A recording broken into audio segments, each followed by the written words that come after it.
For me, when I'm looking at whether or not someone is giving me a very good description of who I actually am in my essence, funnily enough, I don't think that the people who know me the best in terms of how long they've known me will describe me the best, partly because of the fact that their answer could have an effect on them. There could be something in it for them.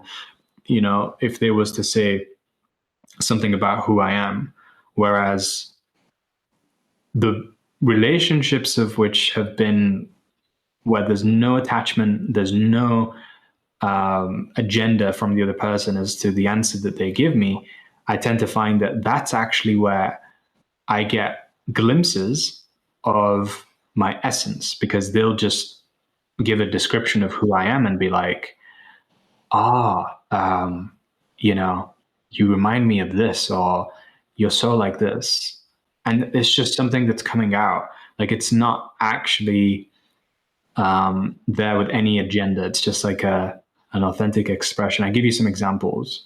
So when I used to do door-to-door sales, like, that was one of the places where, for me, it really revealed so much truth about who I was. And that was like the best part of the job for me. I didn't really care about the sales. I didn't really care about the money, but there'd be these little connections and conversations that I'd have with maybe one or two people a day. And I sometimes didn't even make a sale. Like, sometimes I would just have a connection and conversation with them, and they'd give me feedback and be like, you know what you remind me of? Like, and then they'd just say it, and I'd be like, wow, how has this person been able to give me this much value in that feedback without really knowing me that well, and almost sharing with me something that I didn't even know much about myself?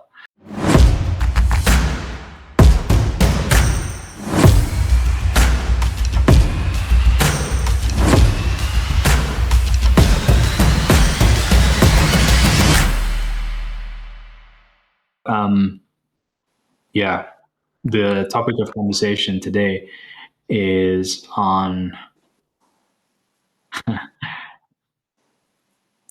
don't even know how to describe it, but I'll give you the backstory as to how I uncovered this. So basically, what happened was, last weekend, I jumped onto one of our community calls that we have in the global community that I'm a part of. There were some leaders talking about how they've been mentors for me, talking about how they were planning on next week, which is, I think, going to be tomorrow at some point. They're going to bring out this guy who I've never even heard of before, but he's their mentor, right? And the one that helped them to get to a point of like doing $500 million in sales for their business over the last 7 to 8 years, however long it's been. And, I did a little bit of research yesterday on who this guy was, because they revealed his name, and I'd never heard of him before, but he has got just as much success as the likes of Alex Hormozy, the likes of, Tony Robbins in the early days, and like has been on stages with people like Russell Brunson at the ClickFunnels events. So he was actually the number one affiliate marketer in the world at one stage as well. Not necessarily even from like his, in a network. It was just literally him and his own volume of selling products as an affiliate. And he was that good at it that now he's got to a point where he has multiple businesses, and like some of them are doing $1 million a month, some of them are doing like 300,000 a month, some of them are doing like 500,000 a month. I mean, he's just basically clocked the game in that particular area, but not just that area too. It's also like he has a great life in terms of his health, his family life, spiritual, everything. So I did my research on this guy, and I looked on his website. I took a look at some of the like courses and programs that he was offering, And I always do this with people. I like to go through their funnels to see if there's any inspiration that I can gain in terms of how I can be running my funnel similar to the way that they're doing, or gain certain aspects of it. So the first time that I went through and watched this video, my intention as I was watching it was not necessarily from the perspective of I'm going to like learn something, I'm going to gain so much from this. I'm be like, oh, it's just going to be another one of those things, and I'm going to see how he delivers it so I can deliver mine in a way that is either inspired from him doing something similar, or I get some ideas. It helps me with my creativity is the best way I can put it. And there was definitely a few things that he was doing where I was like, that's a good idea. That's a good idea. That's smart. So there was definitely a lot of value that I gained just by going through it in that way. But I'm about 20 minutes into the video, and then I went from like literally lying in my bed and not really being so present to sitting up and so focused on it, because I was like, whoa, this is actually, he's got me, he's gripped me. And by the end of the video, I literally felt like, wow, I have to apply everything that he's just said straight away right now and see how effective this is. And so I started going on ChatGPT and utilizing AI to help me to do the tasks and assignments that he instructed. And I was just absolutely blown away by the results that it personally gave me. So just to give you some context as well, there's another big mentor who I do personally know, not like from connection that I've had with him in person or anything like that, but just from how much I've studied on YouTube. And he was actually a guy that's in the movie The Secret. Have you ever heard of that before? And that guy is a guy called Dr. Demartini. He's written a book called The Breakthrough Experience. He's also, if you search for him on the internet, then you'll find his website that talks about the Demartini experience, where he breaks down your core values and helps you to establish what they are.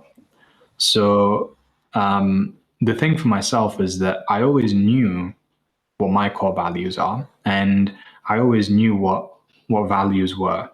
But he started to teach something different in the video that made me realize not only where I'd been going wrong, but also where I'd been going right and why.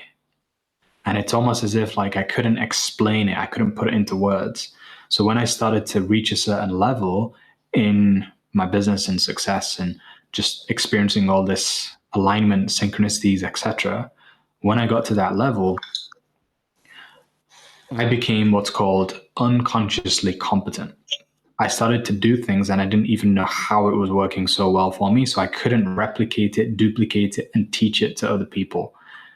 And that happens when you are not actually aware of like everything that you're doing that's doing well. And so I really respect this guy for him being able to sort of summarize the concepts that he was teaching, because I'm like, yes, this is it. And I'm so glad, because now it's not just something of which I can help another person with, but genuinely for me, this is something of which is going to be absolute game changer, because now I know how I can, if I want to, consciously bring myself back into a space where things become a lot more effortless, a lot more flowy, a lot more with ease. Because the main thing that he was essentially bringing to our awareness in the video was how a lot of us will feel like sometimes we're going upstream versus sometimes we're going downstream. What do we mean by that? It means that sometimes it feels like a bit like what you were saying before, Taha, in terms of when you had your accident and stuff like that. Life started to feel like it was going downstream. Life started to feel like it feels difficult. It feels hard. It feels like, how am I supposed to get results because I'm not accessing this intelligence that I once had? And everything feels like a struggle. It feels like a struggle to talk. It feels like a struggle to express. It feels like a struggle to be consistent, to focus, and to essentially operate as your best, most authentic version of who you are. And the opposite of that we've probably all experienced at some point, is what we call being in flow. And being in flow is where things feel so much easier, more effortless. You're operating from a much higher vibe frequency. You feel like you're in a state of joy. A lot more loving relationships are starting to appear. People and experiences and opportunities are magnetizing into your life without even you having to necessarily do much as well. And it almost feels like it's magical in terms of the experience that you're going through. But the reason why things feel like that is because of the fact that you have come into what we call alignment.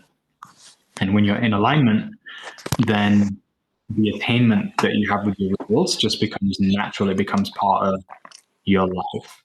So this is what he was describing. And the concept he was giving in terms of why it would be difficult for you to stay in alignment. The main reason that he was saying is because of the misalignment that actually exists within. And simply put, it's a misalignment between your conscious mind and your unconscious mind. So, how you can identify this misalignment is by number one, looking at what your core values are. And then number two, looking at what your meta values are. So, like I was saying, I always knew what my core values were: legacy, power, love. Those are the three for me. I'd heard about these, I'd worked on them. So it was very good in helping me to understand more about who I was. But the thing about the core values, it's the conscious mind. It's a reflection of the goals, the things that you want, what you're thinking about. But it's not actually a reflection of the unconscious. So the meta values are the values that exist in your unconscious mind, right? And this is more of a description of who you are, your essence, your soul.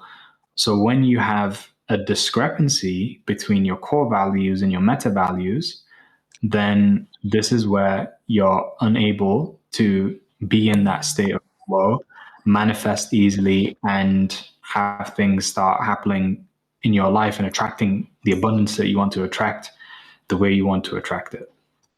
So what I'm going to do for yourself as well is I'm going to help you go through this process where you're able to also notice why you've been out of alignment, or why things have, even if they have been in alignment, why they've been in alignment. And you're just going to have like this huge light bulb moment where you'll be like, oh my God, this is it. This is what has been, if anything has been missing, nothing was ever missing. It was just things were just misalignment. They were misaligned, but nothing was missing. Everything that you need in order to succeed exists within you, not externally. And this is how you can also truly become resourceful, because you start seeing that the resources that you truly need in order to grow and succeed don't exist outside of you, but they exist within.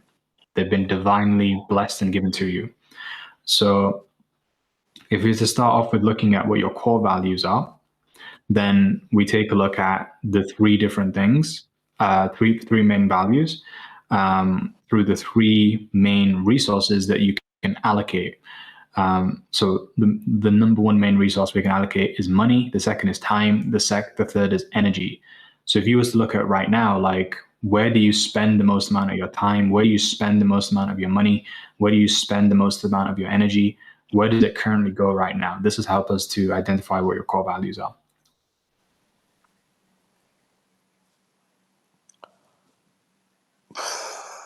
I guess it's the three questions that you've asked me. It's something that I do at the moment, but it's something that I'd like to change. The most time I spend is definitely on my own, on my self development. The most I spend money, I'm not gonna lie, put my hands up, and I would say cars. It's a healthy habit, but it's definitely something that could change to a better investment. and the energy is definitely something I'm currently working on now.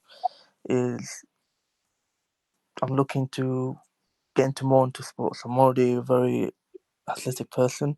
Thankfully, I'm on track. I've already lost 6 kilogram.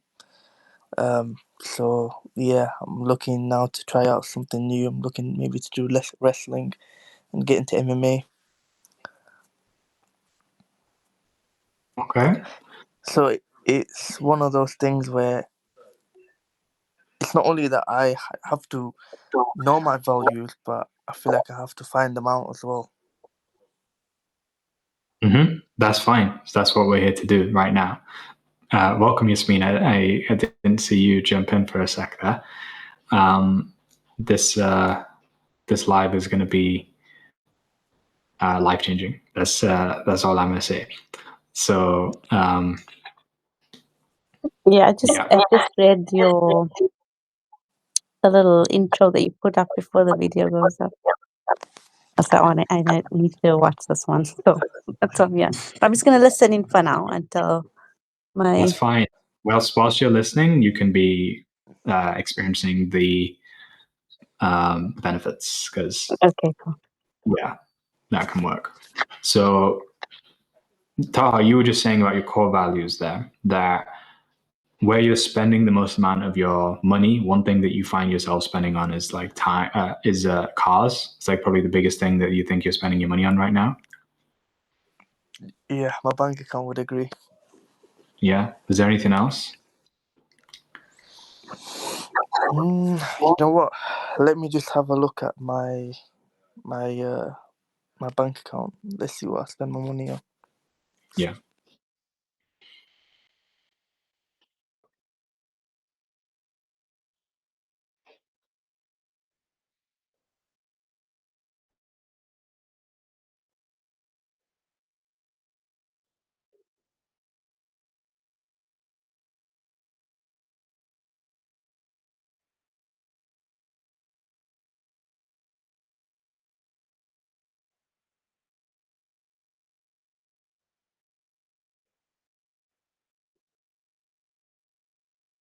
Yeah, so it definitely would be either cars or within self development. So it's my shopping, what I do, and my gym membership, my football sessions. These are the most things I spend my money on. Okay. So it's like cars. You said when with self development, it's gym and football. And food, Okay. shopping. Gym, football, cars. Anything else?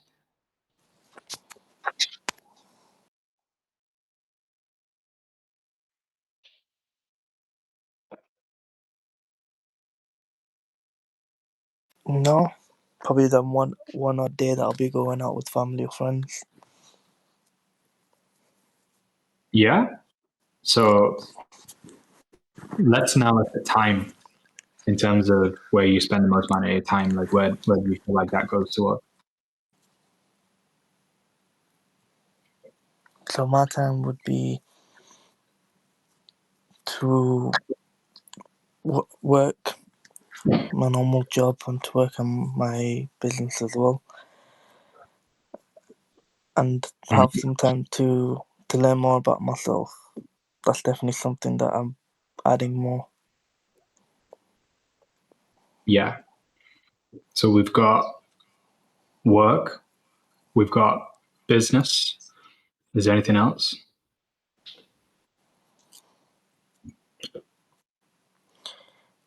Yeah, I do spend quite a lot of time on ChatGPT as well, to be fair. And I do spend a lot of time on YouTube, to be fair, as well. I do watch a lot of videos, whether it's car related stuff Are you or subscribed it to could. my YouTube channel? Sorry? Are you subscribed to my YouTube channel? Of course. Okay, good. Yeah, so I guess that's what I do. I'm trying to change my habits more and more every day. So, I'm doing less of this and more of that. It's definitely a work in progress. But currently, yeah, that's how I live my life basically. Just a bit of work there, bit of work here, and I tend to enjoy myself as well. Okay. So you've got, with what you enjoy, like what kind of things do you be doing there? Like where do you spend your time when you enjoy stuff, and um, where do you spend your energy To with that? hmm, to be fair, it's. I mean, it's exactly what you're saying. I think the conversation just couldn't have happened at a more better time. It's one of those ones where I'm misaligned and I'm starting to align myself again. I do like spending time on my own. I have become accustomed to it, but I realized I do need to have that level of social skills and to have that level of socialization, if you can say, Mhm.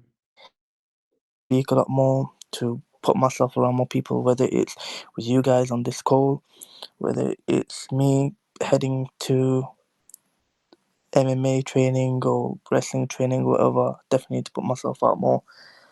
Um, so yeah, it's a lot of aligning that I need to do, and I do need to um, work on myself. To be fair, I had a good look at myself in the mirror, and I just took it step by step. First thing I thought is the anxiety's definitely got to go, and it's exactly what you said. Once that went, I just felt everything that was within me come back out. So I've never really truly lost anything. Yes, they might need a bit of work, but I am who I am. Yes, and that is when that anxiety will dissipate, because the anxiety is the sign of misalignment, which then takes you out of flow, takes you out of that place where you're experiencing the synchronicities, the ease and pleasure, and like the speed, everything like that just disappears. So um, how you get back to this is by, number one, identifying the core values. Now, what we're looking at in terms of your core values, I would say, from what you've shared, like there's definitely this social aspect to one thing that's important with the areas that you spend your time and money. Um, so you talked about like going out with the family, you talk about going to play football, you talk about, Mm, so like, even buying cars to some degree, I'd say like that's sometimes linked towards people that want to go out, socialize, etc. So I think there's like a social aspect to one of your values. There's there's like this desire to have more connections, or desire to have collective experiences. So I feel like that's one part of your values that I'm seeing. Would you agree? absolutely. I think I've I pretty much did mention um, this quite a lot of times. So it's definitely something that does matter to me. Um, the connection with people, and you're always gonna remember it. Like, when you think of memories, you always think of experiences that, and most of the experiences are with people.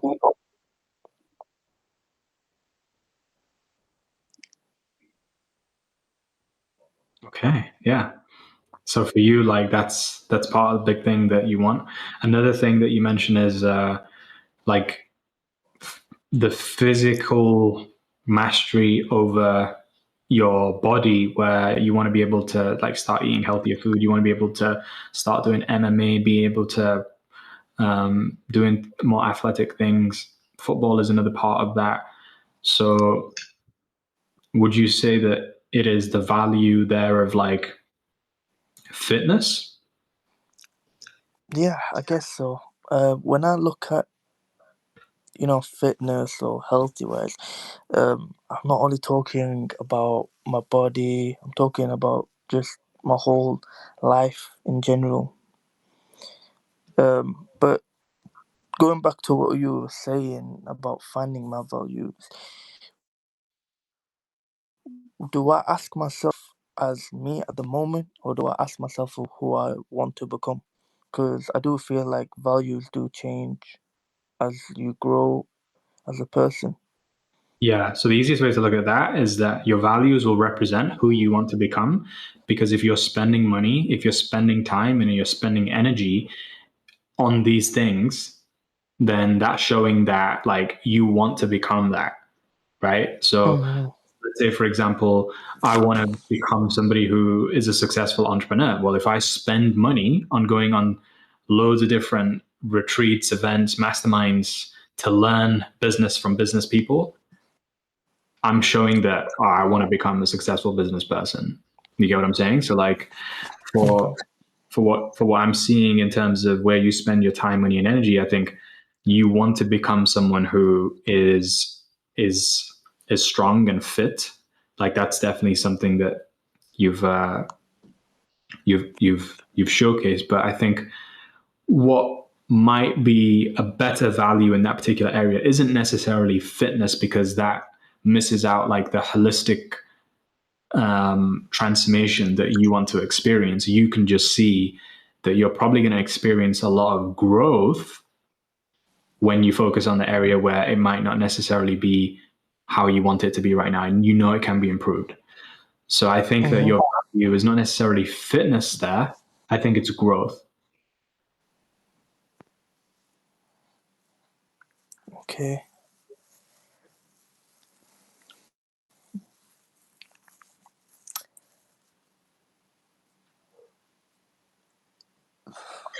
So, what would be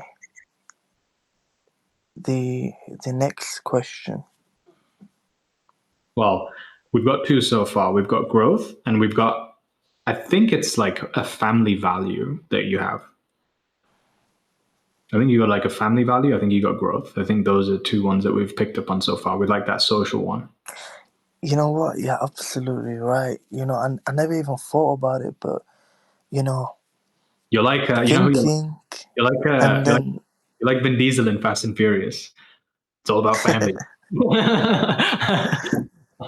you know what? It's definitely from the heart. Like you can think and think and think, but that's definitely something that's definitely become important to me in the last year. Yeah. Because they're the only two things that matter in a way that you can get value from.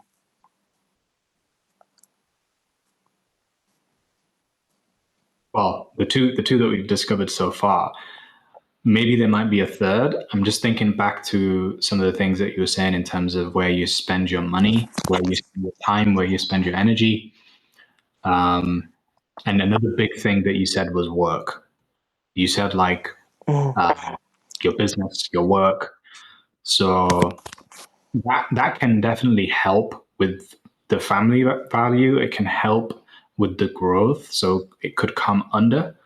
Um, but with the amount of time and money that you spend on it, it might be a value in itself. So I guess like the best question is, when you think about success in your business, like, is it all about the pursuit of success? Like, is it the journey itself that you just enjoy going to work, doing business, like you love that? Or do you more so like actually have an end result that you're working towards in your business, like a milestone, an achievement? It can be both, could be one or the other. What do you feel like it is for you? at the very moment, I do feel like it's a milestone. I hope it's something that's definitely going to change into both. But at the moment, I'm more focused on achieving the goals rather than um, enjoying myself. I think that comes afterwards. Okay. And so when you look at success within business, within work, like what does success look like and why is that so important?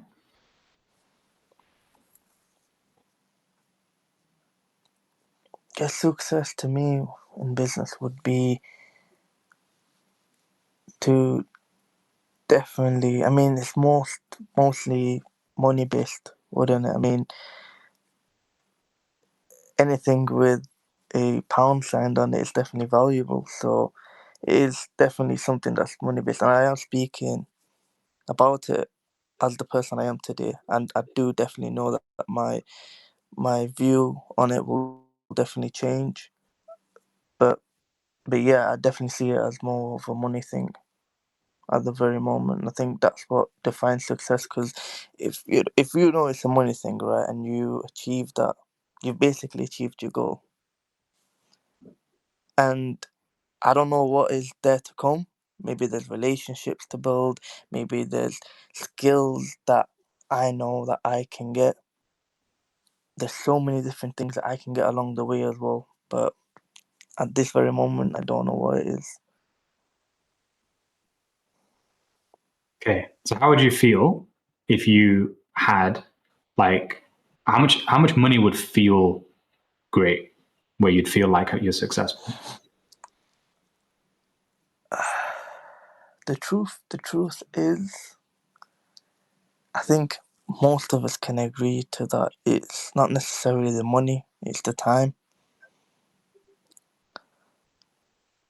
You know, I feel like you could be living in Hawaii making five grand a month, but you're not even working 5 hours a week. Or you could be making 5 million a month, but you're always at work. So I guess freedom is something that we all are trying to work towards, and I would I would definitely say it's probably gonna be, let's say, British pounds, let's say 30 grand. You definitely want to be in a position where you definitely don't want to be worrying about anything, and you can pretty much pay for anything. Yeah. I want to help you in two ways now. So one, just in how you communicate when answering these questions, right? I want you to replace the word you with I, because we're not talking about other people now. We're talking about you. And as you start speaking from I, you're going to be able to reclaim more of your power over the expression of your desire and your values, right? So that's one thing. The second thing is you mentioned how like you actually don't want to hustle. You want it to be that you have systems in place that allow you to now have time, freedom, and that is like that level of success that you feel like would make you feel the best. So the thing for you is it's not the work that is your main value. Like working isn't your value. It's what working can give you.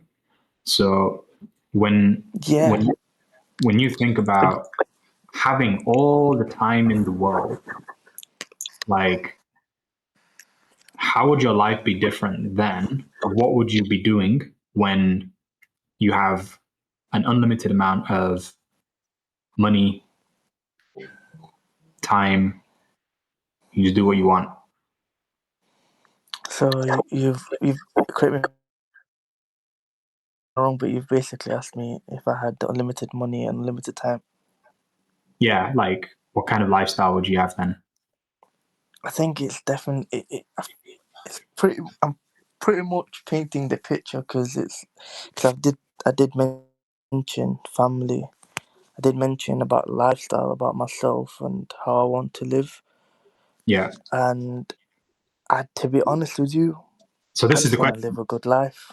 Would there be anything different between the life you're living right now and the life that you'd have then?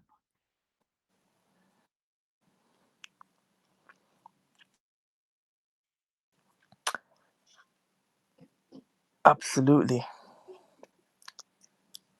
Yeah? What would be the main difference? I You got me thinking, to be fair, and it's not as glamorous as it looks, to be fair. Like having having loads of money and loads of time, you do definitely need a purpose. You do need something that'll keep you going. Remember, when you're saying this, Hobbies such as going to the gym, speak with the word I, not you. such as I'm I'm going to the gym, or I'm going to train. Yeah. But you do that now as well, right? Like, It's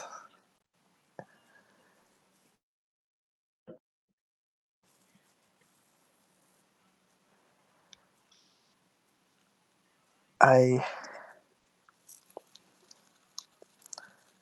I don't think my life would change as much, to be fair, because I guess my values are the same. What I want would be the same, and whether money can buy it or not, I think that's what it is. Like what I want is connections, is a more fulfilling life within myself. Obviously, the body things come afterwards and stuff. To be fair with you, it's a question that honestly I don't know how to answer. which is fine, because here's the thing. What we're doing right now is like we're going and entering into the world where it might be a more of the unknown world within you. And that's where the growth lies. Because everything that you already know, like you already know that stuff. So the best questions are the questions that you actually don't know the answer to.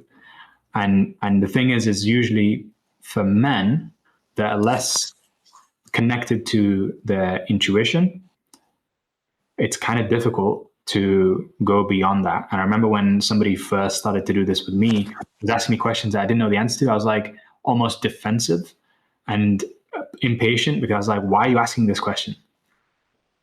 But that was my ego.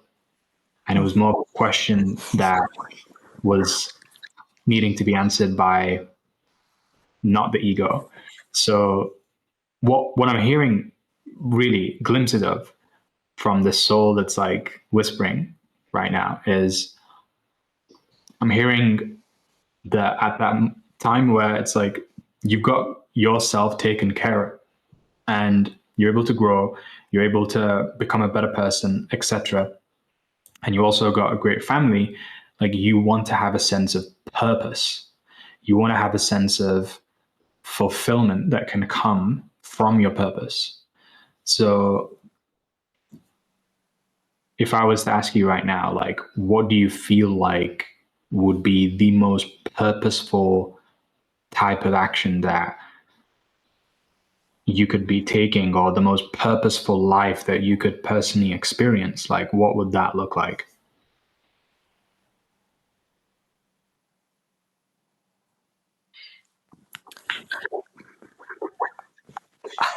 I quite don't know that answer to the question, but if I was to give you an answer, it'd be something like this. It'd definitely be something that I could give back to people.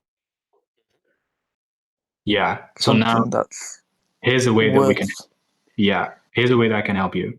So not answering this question because you might not know.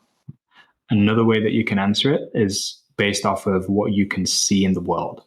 So when you look at the world right now and you're looking at what you believe the world is missing, what you believe the world needs right now more than anything, what do you believe the world needs currently? Hmm. Would that be more of a would that be more of a problem solving thing, or would that be more of like a mentally or emotionally type of thing? Anything that comes to mind. There's no right answer here, apart from whichever one you feel.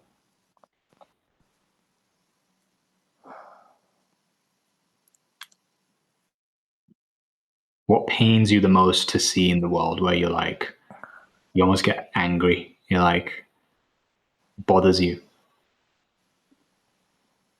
because it shouldn't be like that in your eyes. What does the world need? The truth is, it's definitely something that's bothered me for the last couple of months. Is to see big corporations, huge business. We're talking business that are worth billions, and the way that they're managed, giving people high fees, and people just willingly paying for this, knowing that they can't pay for it. Or, for example, it was something I don't quite remember, but it was something with Amazon. I remember the other day. Had one of the call centers just hang up on my face, and I was just thinking. I was very calm. I wasn't angry at them. I was very calm. I was just thinking in my head, like, you know, this is a billion pound company, £100 billion company. How could they be doing this type of things, and yet people are still spending millions on their items? I think that's definitely something that's really rubbed me the wrong way. So what don't you like about that? It's definitely businesses not. Sorry. What don't you like about that? Is it that big corporations are spending lots of money, or I'm not sure what you dislike? Now I guess people are spending a lot of money on businesses that don't really care about them. Got you. Interesting. There's a lot of businesses than you think. A lot. I mean, you barely get. To be fair with you, businesses.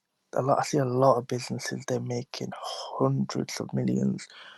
To where businesses, you think that they will solve the problems? They just create more problems for you to spend more money on it.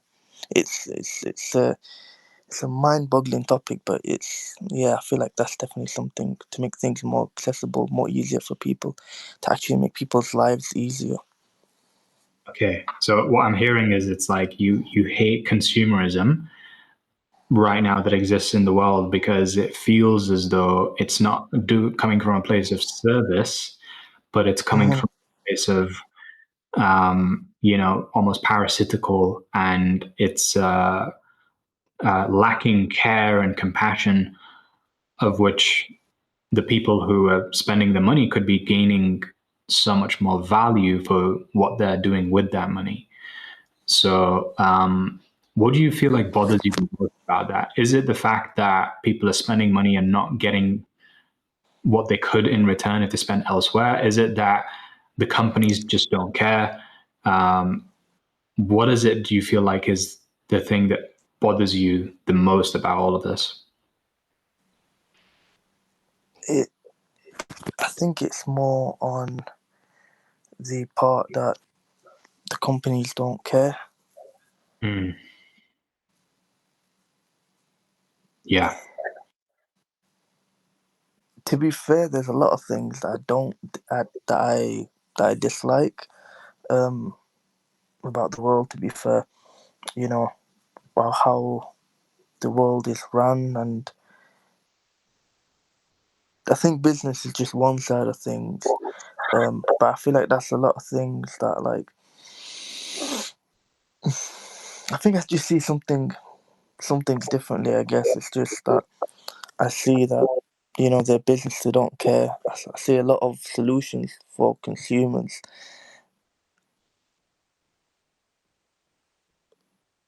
So it's like, why isn't there any other companies? Why do you still pick this company and spend so much money on it as well?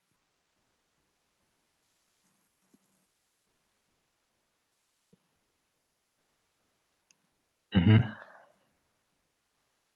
So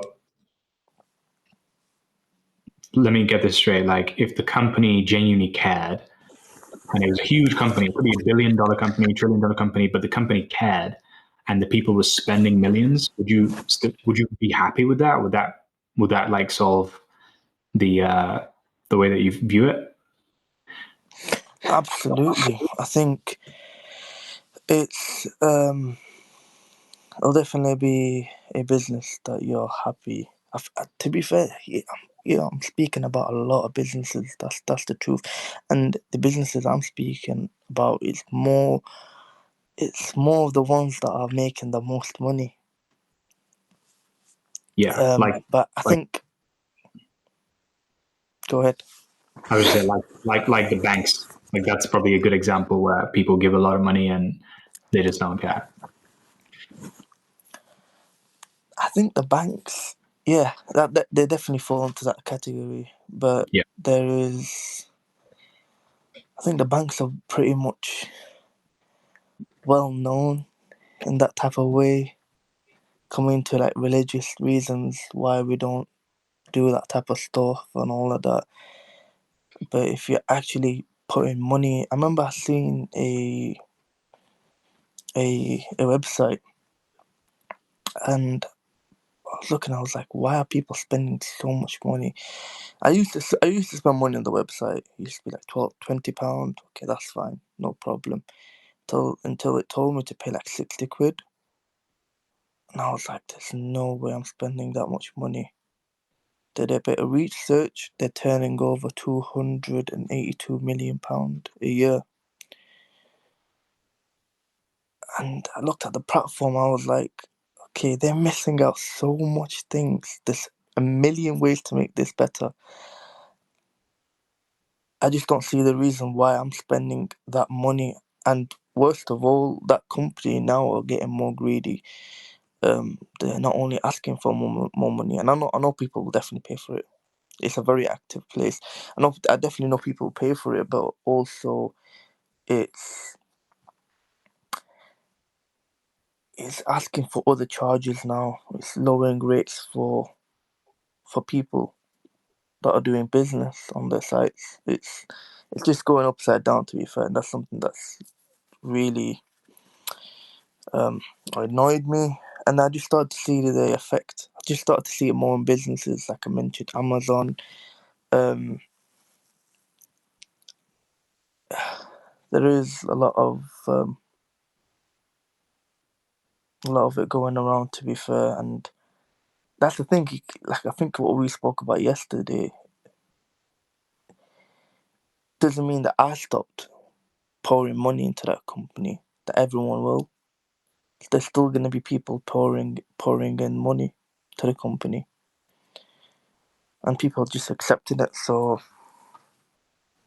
yeah, there's not really much to say about that. But yeah, that's definitely something that I'd like to change in my business for sure. So for me, the three values that I'm hearing is number one, family. Number two, growth. And number three kind of links into family a little bit, but it sounds like it's also kind of separate too. And that is, for me, it sounds like care. Yeah.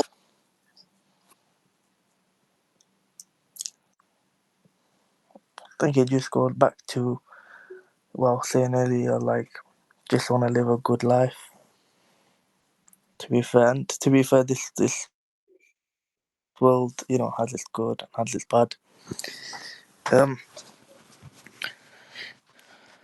But yeah, what is there to care about though? Because you can care and care and care, but not a lot of things care back. Do you know what I mean? And it's it is a confusing topic, to be fair, for me. But yeah, to be fair, you have really brought that thought back in my mind, and it's kind of left a sour taste in my mouth, to be fair, about these corporations. But yes, I guess that's just the world we live in. But I'm not willing to accept that. Yeah, which is part of your purpose, right? So we've got the three core values. Now it's about looking at your meta values. And so your meta values are the ones that you're unconscious of. But this isn't to do with what you're pouring your money towards or who you want to become.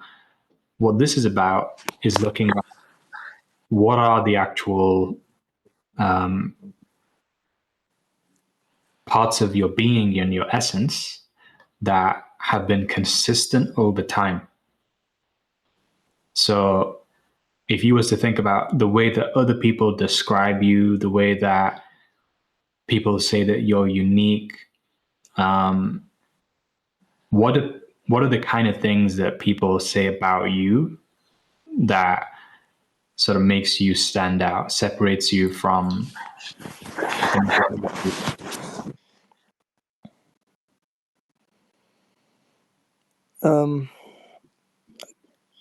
To be fair, one thing that's definitely stuck with me is that I don't necessarily care what people think. If I was to do something on my own, I'll do it on my own. There's no, I can work on my own and I can work with people. Definitely believe that I could lead and I could be a team member as well. From what people describe me, to be honest with you, I remember seeing this one thing and it's so true. Like, for example, I don't see you the same way Luke or Anthony or Yasmin sees you. We'll all see you as a different person. You could be that funny person to someone else, or you could be an intelligent person to someone else, or you could be a problem solver, or you could be a crybaby. You never know how people see you. So yeah, to be fair, I don't necessarily know what people think of me, but the ways I would describe myself is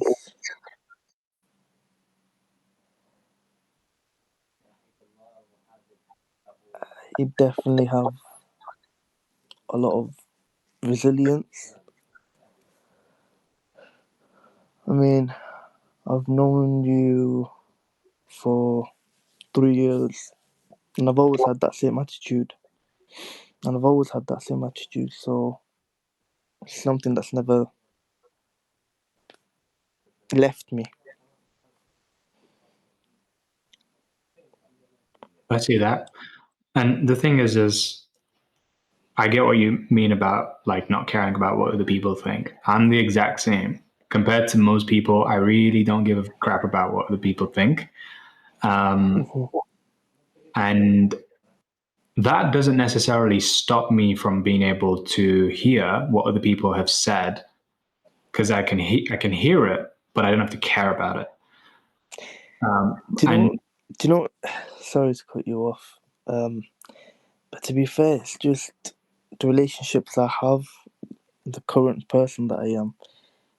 I think it's more of that I'm discovering myself. So I think the best person to ask is pretty much you. Of how would you describe me?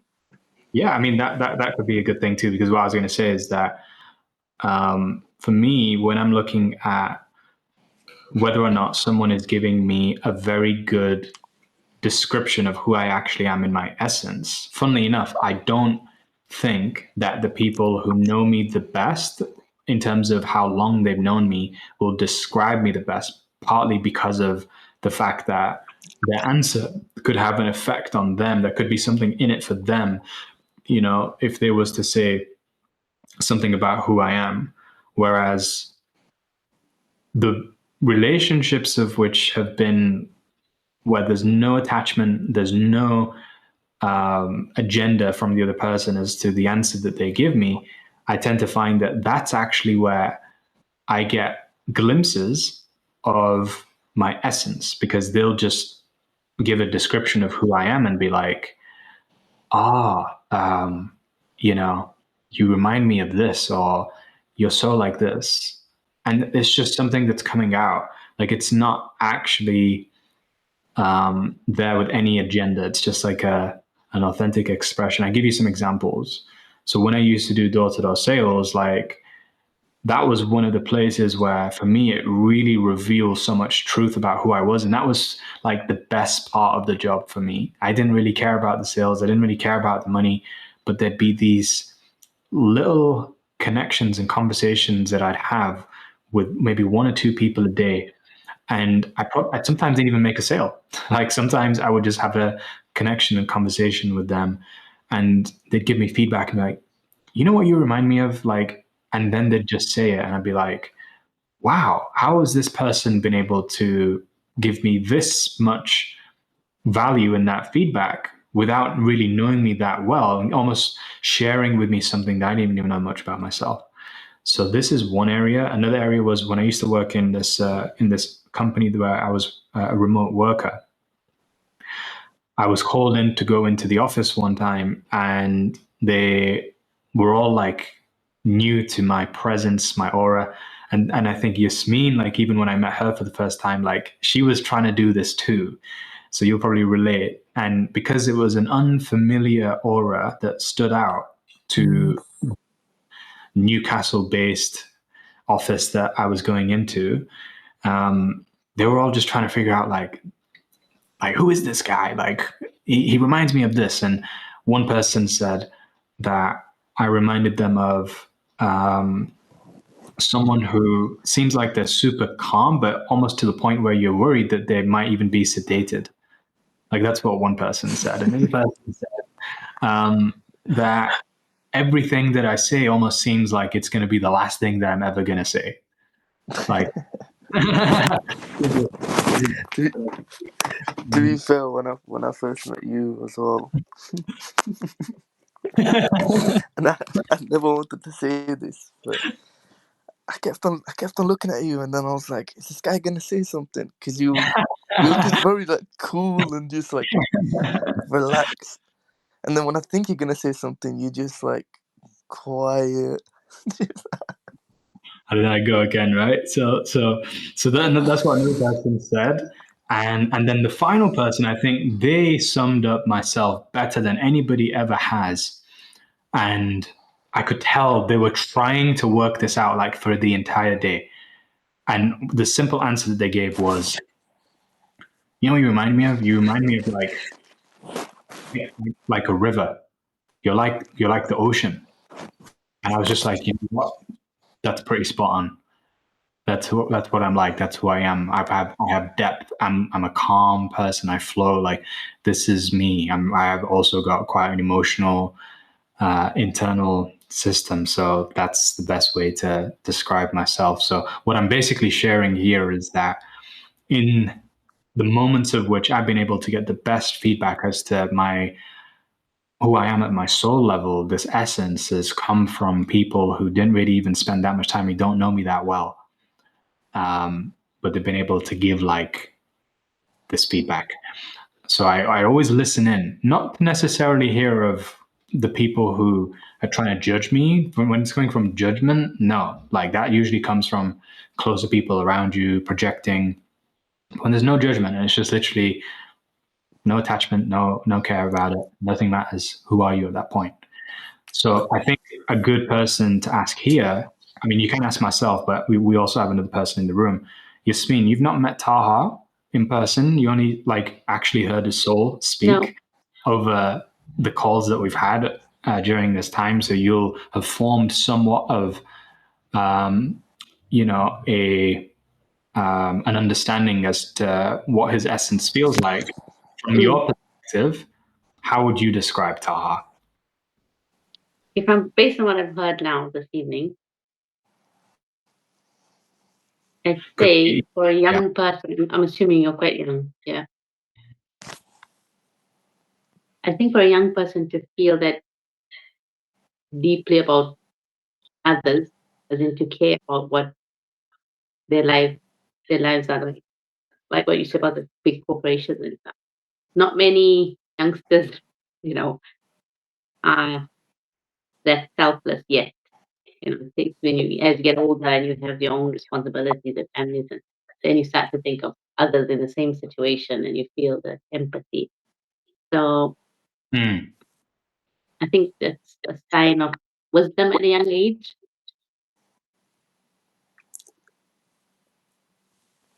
Yeah. Okay, I think there's two things that you actually shared there without even knowing, but like one of them was part of that essence was there's some wisdom that you just said at the end. But another thing that you mentioned that I think is probably part of your essence, Taha, is the empathy. You have the ability to be empathetic. So yeah, that's two things. And to be fair, like I feel like for my answer for you, I kind of gave you the way that I see you. You know, the same way that somebody said that I'm like a river, and I just had to interpret what that meant. The way that I see you is that you're like Vin Diesel, but like the Asian version, man. You're literally like all about the family, all about the cars. You wear the clothes that is you're dependable. Is what I feel like. I even remember when we were in Milton Keynes, like you came to the rescue with someone for something. So I feel like you're that guy. You're like the Rock. Like You got Vin Diesel and the Rock in one. yeah. And I don't mean like the Rock as in the character. I mean like if I was to think about your element, you're like a rock. That's you. Like I'm like a river. I feel like you're like a rock. I appreciate it.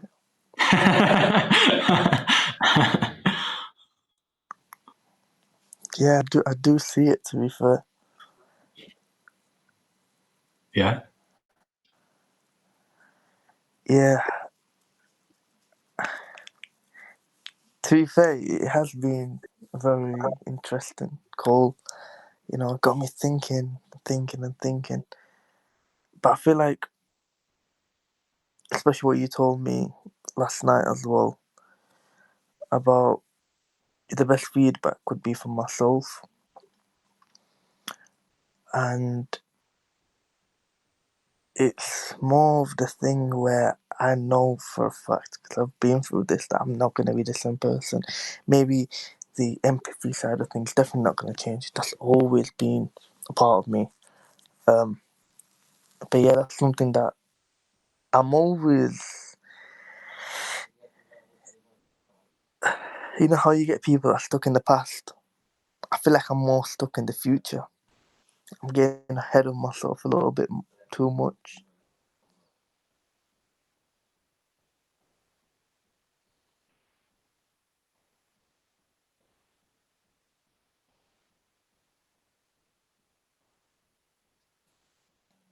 Yeah, more time I had that glimpse of what I can be, what I could be.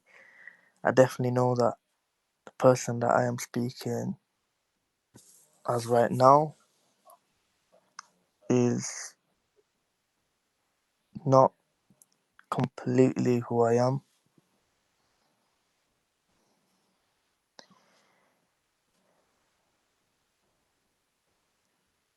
So when we spoke about spending my money, I think that's definitely something that's got to change. That's definitely something that's going to change me. I do sometimes spend that money to invest in cars.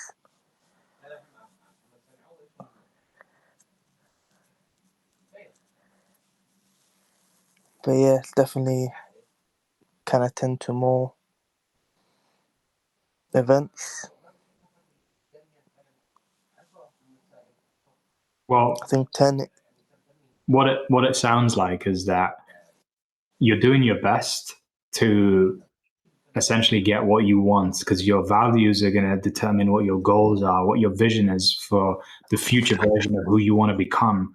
And a lot of what you're saying is that you spend time in the future where you want to become this version of yourself who is the best family member, who is the most grown and growing.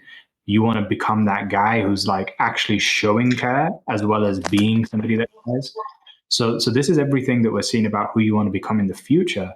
And so now you can actually see, oh, why is it that sometimes I'm spending money and I know it's not actually taking me closer towards the goals that I really have for myself? Why am I doing that? And this is the big breakthrough that I had yesterday as well, because there's certain things that I will personally do where I'm either feeling like I'm procrastinating, I'm feeling like I'm self-sabotaging, I'm feeling like I'm not actually being consistent in the way that I personally want to be. And a big part of that reason why is because of what I'm going to break down for you right now. So we've got your core values already, right? And I feel like we've got a little bit of your essence, which is the meta values, in how there is this dependability, there is this empathy, there's this wisdom, um, there's this also, I'd say, like steadfastness and kind of like yeah, this you're kind of like, you know, in the Fantastic Four. From who? You know the movie The Fantastic Four? Which one am I? You're the Thing. I don't know who that is. Have you seen the Fantastic Four, Yasmin? Yeah, I've seen it. Yeah, he's the Thing. He's the Thing. Good thing. it's Oh, literally, it's if you type in Fantastic Four, the Thing, it's literally a rock, but in human form. Yeah, he's like a kid. that's what I was gonna say. I remember watching the movie as a kid. That rock person's the only thing I remember. Because it's you. You're looking at yourself in the mirror. Uh, that's literally yourself, right? So yeah, what has to happen now in order for you to be able to start operating from this place of alignment, right, and being more so in your purpose, being inspired, taking action that is closer towards who you want to be as that authentic self, and being able to manifest, receive everything that you want with synchronicities. In order for this to happen, you have to be able to connect the core values to the meta values. And you do that by literally coming up with reasons as to why they should connect, as to why they should be separate. So what I can do right now is I can even go to a screen share and show you exactly how this can be done through using AI, right? So if I go to new chat over here, you guys can see the screen. Mm-hmm. Yeah. Yep. Yeah. So we've got core values to begin with. And your core values are family, there is growth, there is, what was the third one? Care. And your meta values, yeah, so this is core values, these are the conscious ones. These are the unconscious ones. This is your goals. This is your soul / essence. Yeah. So meta values is, we've said, a rock,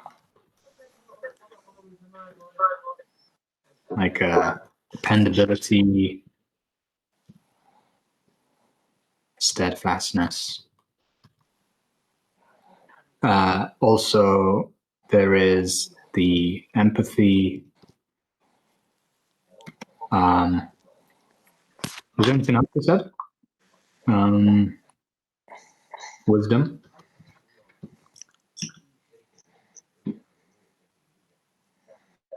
This is what me and Yasmin have said, Kaha, but like, do you feel like there's anything that comes to mind now in terms of your essence or what other people may have said about you that feels like it's pretty descriptive of who you are?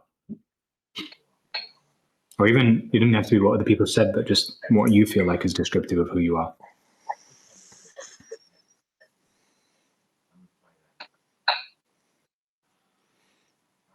Mm,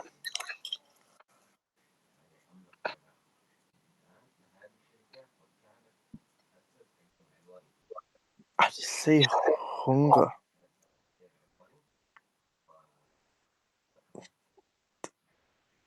Mm-hmm. I think it's not necessarily a mood.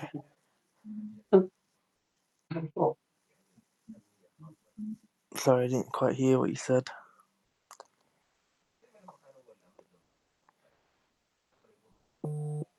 Yasmin, did you say something? No, sir. He's making a noise in the background. Oh, okay.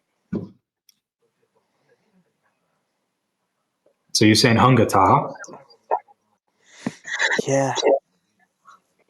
I feel like I can't really explain it, or really can't really find the right words, but I feel like when it comes to moods, like you have moods where you're happy, you have moods where you're sad. I know this mood doesn't necessarily exist. It's more of like a thought type of thing, but I think that's more the thoughts that I have. It's just hunger. There's more of the desire. It goes back to growth, of course, but I guess that's the most way I'd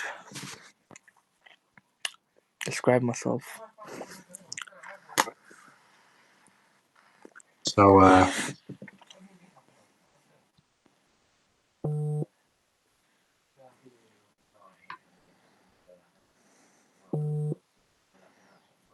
let's see what.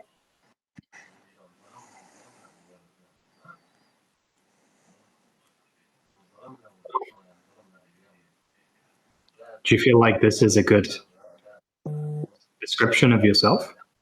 The steadfast, driven by a wise hunger?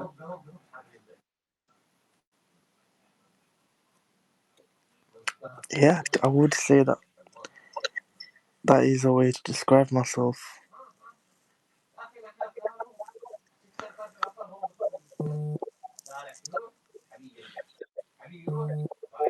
I guess it comes from, I don't know. To be fair, I remember this one time I was thinking to myself. I was like, "There's so many things that sort of left me, but one thing that really stuck with me is to have empathy." And I was thinking, like, where did that come from, or how did I have it? And I feel like it's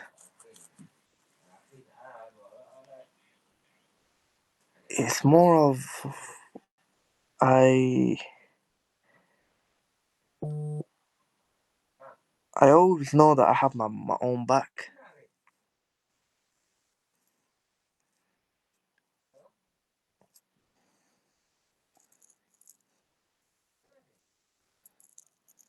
An ability, right? What was it? Sorry, what did you say? If you say you always known that you have your own back, that's dependability.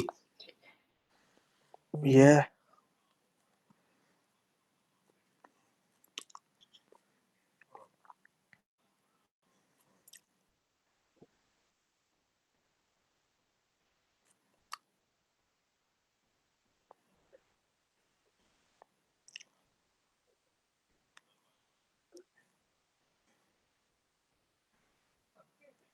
So how about some of these? Steadfast heart, relentless spirit, unshakable, wise, driven, rooted presence, relentless drive, dependable wisdom with fire. How about any of these?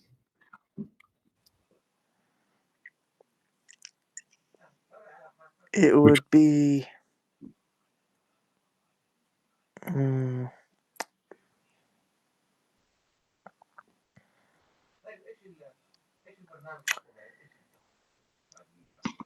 it definitely would be a mix. a mix of which? So the relentless drive and the dependable wisdom. So like 3 and 4 mixed together. Yeah.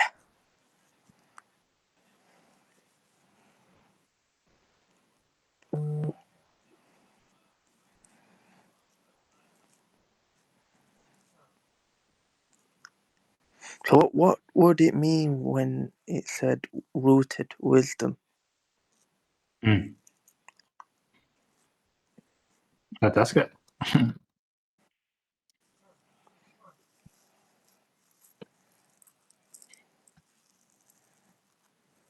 Grounded, dependable, anchored, immovable in essence. That's perfect, isn't it? That's perfect, I feel. Yeah. Yeah. So the word rooted is perfect. Now the question is, do you prefer wisdom or do you prefer presence? Oof.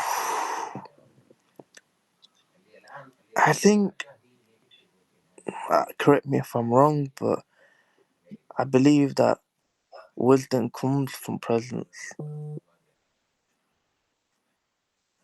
Okay, that's pretty smart. That's a wise thing to say. So if it comes from presence, then by having presence, wisdom will naturally come from that.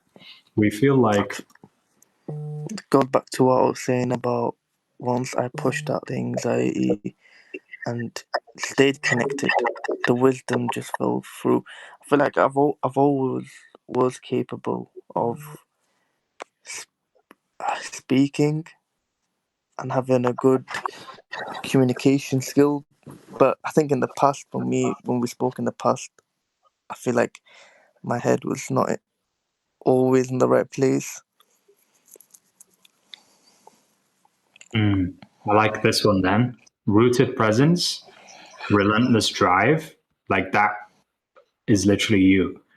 Because this has got the wisdom, this has got the presence, this has got um, the dependability, the rockness, and then the relentless drive. This is perfect because it's not just the hunger and the being driven and being resilient, but it's also you like cars. So it's a perfect word. It's it's like a double meaning. Absolutely. You're not just a rock, but you're like a rock that can drive. I think, yeah, you couldn't have said it any better. I think that's definitely that's something I need to prioritize, is just being present. Never mind building these skills or looking at what I can improve. Just having that presence is definitely something. Yeah, rooted presence and relentless drive. So now we have chosen. Actually, I'm just going to talk to it. So now we've chosen rooted presence and relentless drive as being the number one thing that will sum up the meta value.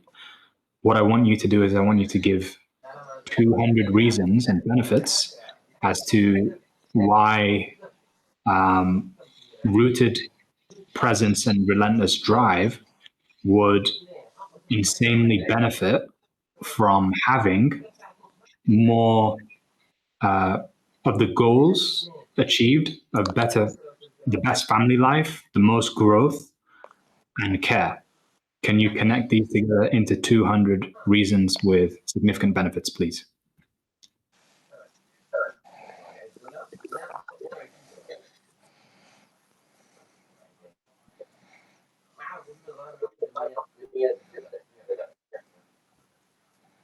Okay, here we go. Your presence for the family. Here's a few.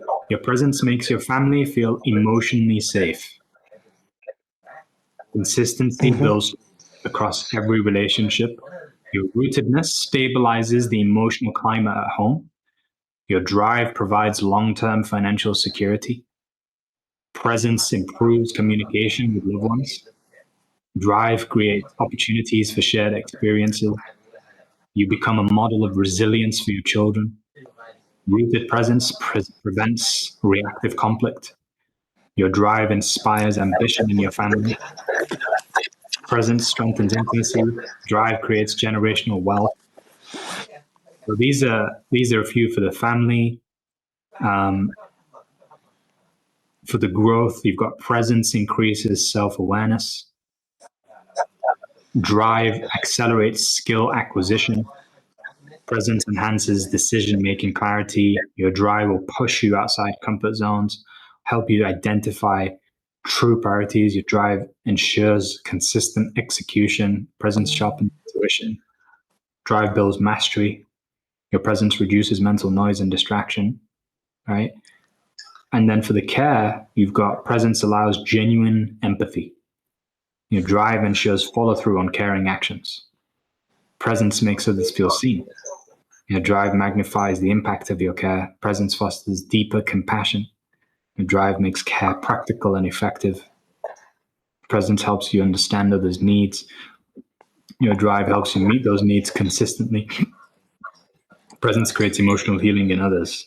So, yeah, here's all the reasons that will help you connect the meta values to the core values. And the more of these that you have that are formed, the more neural connections that you'll have between the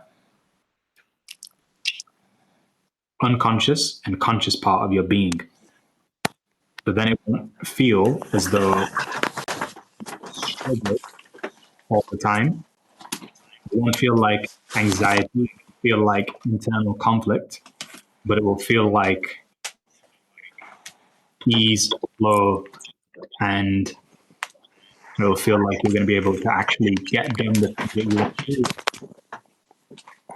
much quicker, with a lot less effort. I definitely would like to have this conversation and to do all of this again in the future to see what's changed and what I could add. Well, the idea is that the meta values shouldn't really change and the core values shouldn't change. But what should be happening is over time, as you are getting better with this, you want to be able to connect more and more reasons for the two parts of you, the unconscious and the conscious, to come together in harmony and have internal harmony and unity within oneness. So you can continue every single day, a new reason, a new reason, a new reason, just coming up with more and more. And that will help you to come more and more and more into alignment.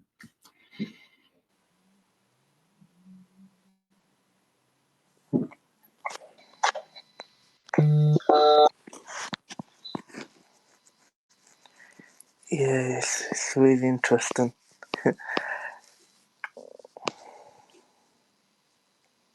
Yeah.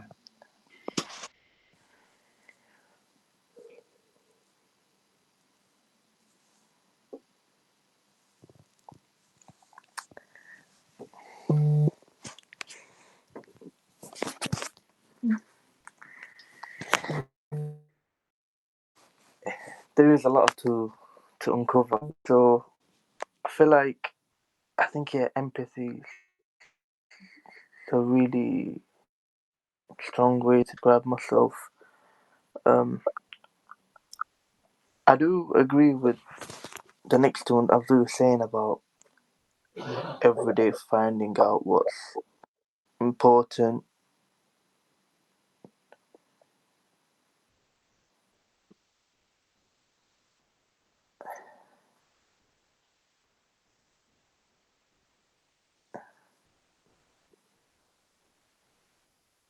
So, because I'm just taking time to think about.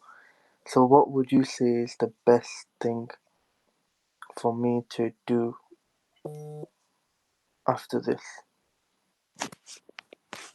Yeah. I mean, you've got your 200 reasons because I can literally send you them. And you've also got your power code is what we call it. The rooted presence and relentless drive. So now the best thing that you can do is you can actually almost measure every single day as to how much you spend that day in rooted presence and relentless drive. I think, How, yeah, I think, how authentic okay. were you being that day, and how much were you able to tie who you were being with what you actually have as your goals? Because it might be that you're going out there to play football because you got a relentless drive, but playing football is not going to actually help you to like create generational wealth for your family. So you might have these goals that you feel like, oh, these are impossible for me to achieve, or I'm just not working on it. I'm not putting time towards it. I'm not putting money towards it. Well, this is what will help you to start like actually more so putting time, money, energy towards what you want, because you have been able to make the neural connections. Does that make sense? Yeah, absolutely. I think it's just perfect because I think they are you've basically uncovered what's the strongest way to describe myself, of course, and to have them two as what I'd say my main attributes is pretty solid.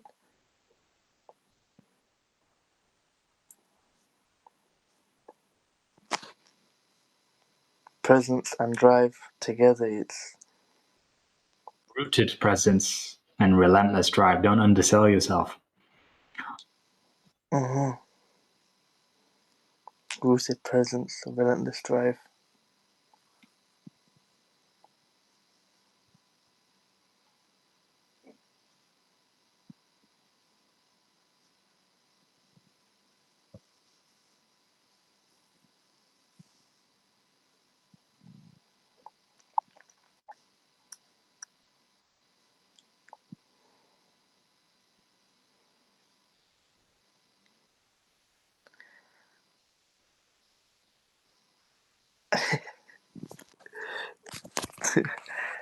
To be fair, yeah, I'm just taking it all in. To be fair, and I'm just thinking like the presence, the rooted presence. It's just there's a lot to be honest. Cause I'm thinking now in my head, if I'm completely honest, is how I feel about this conversation when it gets quiet.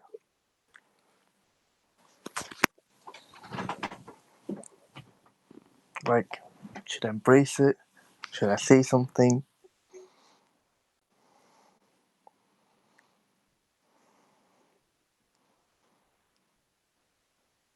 Well, what does your soul want in this moment? That's the question. Because the thing about the essence versus the ego, the soul versus the ego, is that Mm-hmm. the soul, I don't know if you were in that conversation, we were talking about the main difference in the ego and the soul. So the ego operates from fear, it seeks control, and the one thing that it desires the most, more than anything, is power, right? Power and status. Whereas the soul operates from not fear and control, but from love. And the thing that it desires the most is actually also desires love. It desires itself. So, or to experience itself, let's put it that way. And so when you are thinking that question of, in this moment where there is silence, what would your soul desire at that point?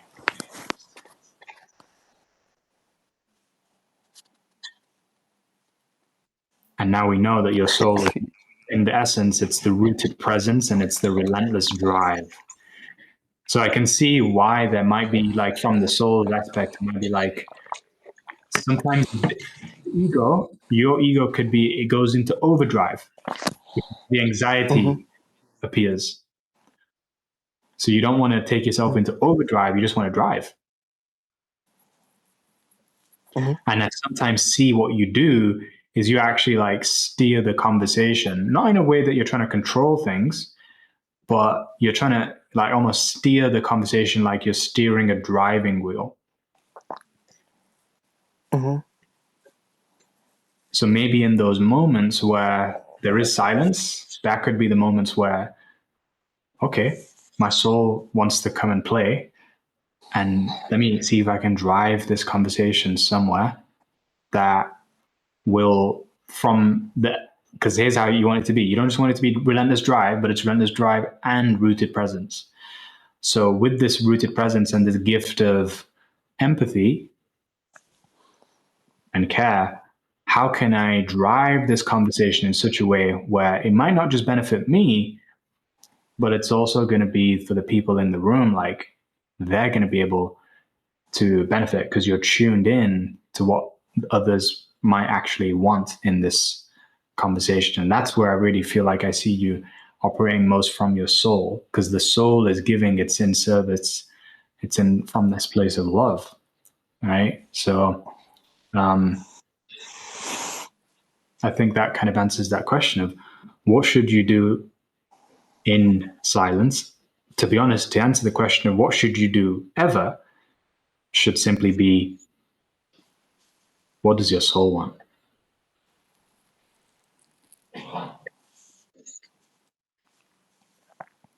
My soul.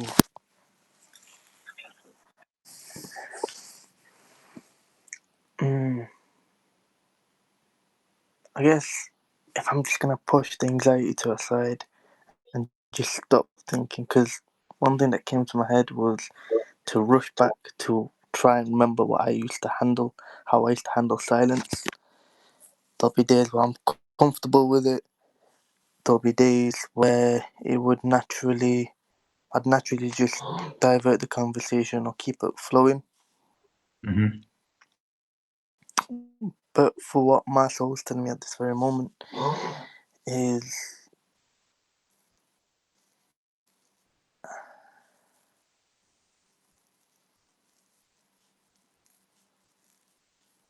I guess,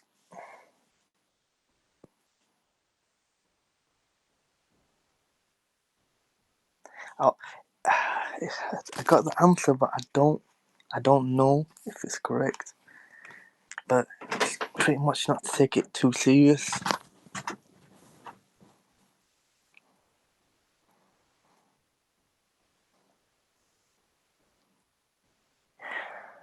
I feel like at this very moment I'm not present, so I do need to be more rooted. Yeah, it does happen now and then.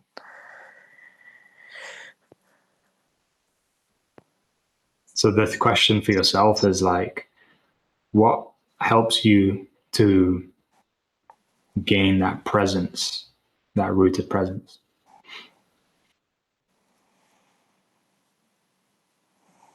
When do you most feel like you're in rooted presence?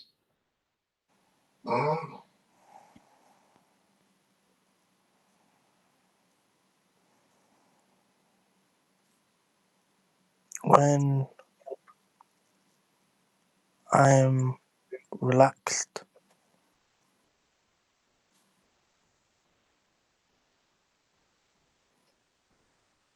I guess it's just the thoughts and habits I got used to.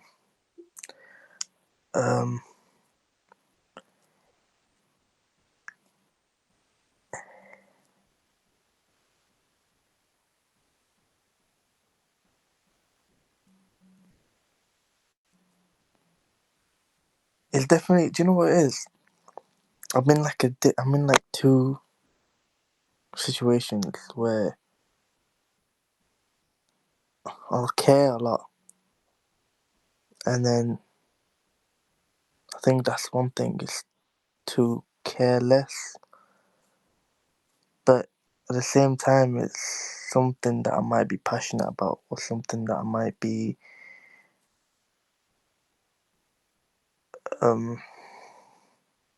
wanting. Of course, you're going to care about something, but once you care about something, I do tend to not be present. Do you understand where I'm coming from? I get that. I get that. It's like whatever you're caring about is where your presence goes towards, right? So, in terms of the things that you care about, it's family, it's the growth, and it's the care itself, that you care about care. So if you think about like what can actually help you to become more present, it's in conversations. It could be sometimes steering the conversation, because remember, you got that relentless drive that's not just about the way that you are hungry and driven, but it's about how you can steer things, direct. That's one thing about the masculine as well, right? It's about being the director almost. So how can you direct things in such a way where you're able to start talking about things that you personally care about, right? And this is something that I do when I'm communicating with people, not in a way that is like controlling. I don't try to over control the conversation.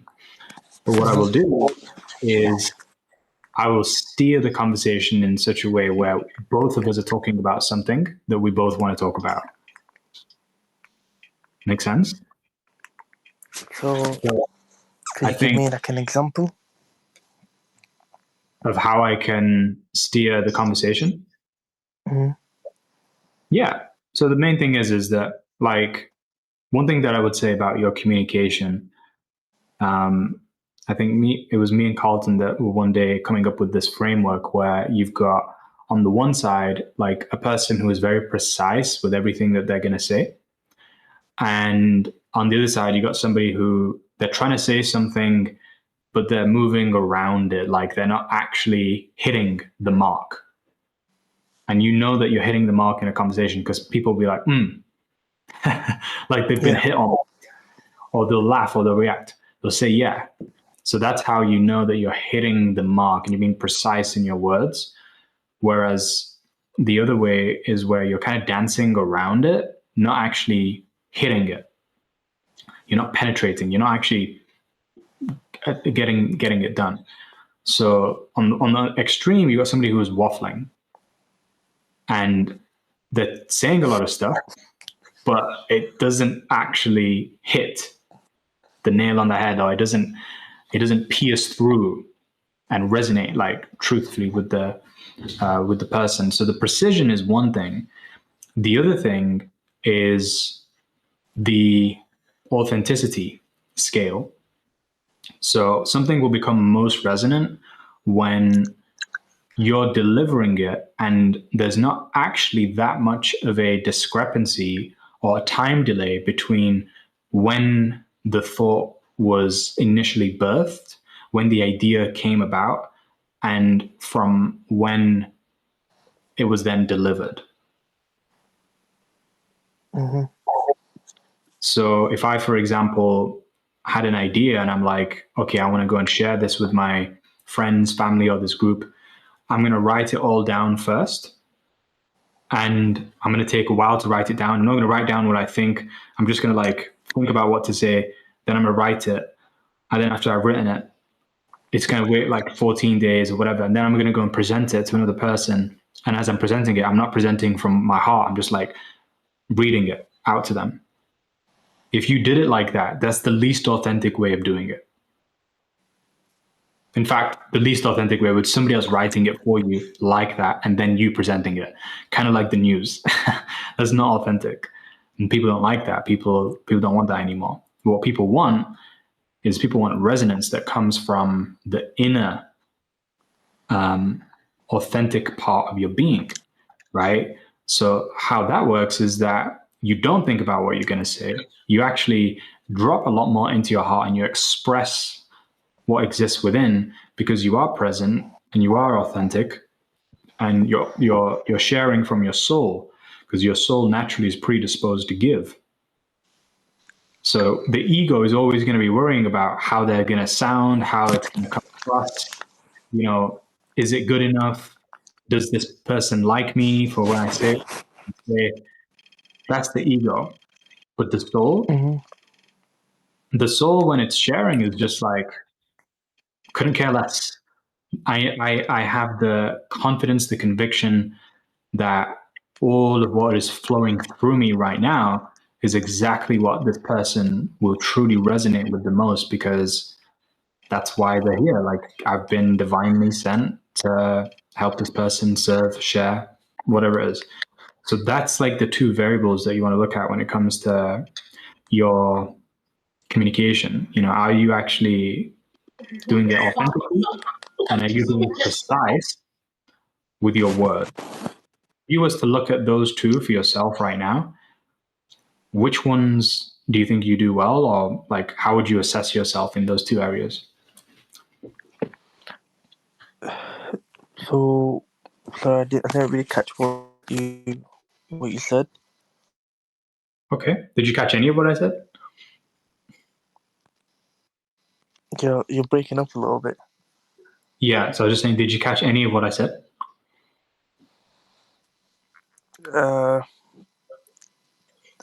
No, not necessarily, no. Okay. So I was saying about communication and how you have precision versus authenticity. Did you get any of that part? So you're saying,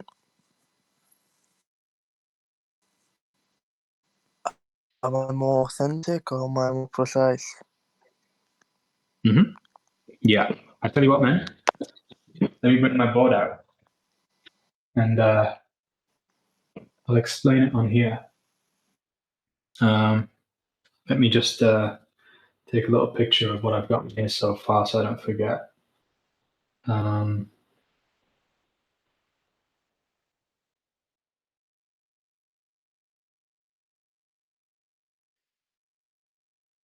Okay. To be honest, I don't think I need that anymore. But where is my eraser? Here we go. This might be difficult to rub out now.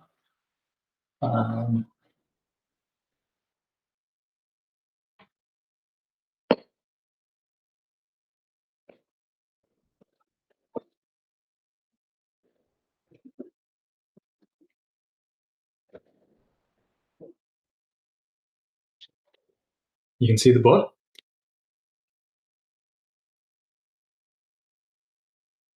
Yeah. Yeah? Okay, cool. So communication, yeah? Can you read that? Yep. Yeah, you can read it, nice and easy. I think, is it backwards though? It's backwards, isn't it? No, I can see it. Communication. But is it from left to right, or is it from right to left? It's from left to right. I can see it clear. Is it? Okay, cool. Because for me, it looks like it's the wrong way. So let's say we've got one variable, and this variable is precision, or that's being precise. And this over here, on the other side, this is waffle. So do you know what waffle is in communication? It's just something that's not really precise. I wouldn't. It's something that's not valuable. It doesn't always have to be valuable, but I mean, I think you're hitting on the mark there. What you just said, that wasn't waffle. That was precise. Your answer was direct. So another way to put it is that in communication, we have direct communication and indirect communication. Mm-hmm. Yeah, this is direct, right? This over here, this is indirect. Now, a lot of people think that good communicators speak indirectly, but that's not true. Good communicators are speaking very directly.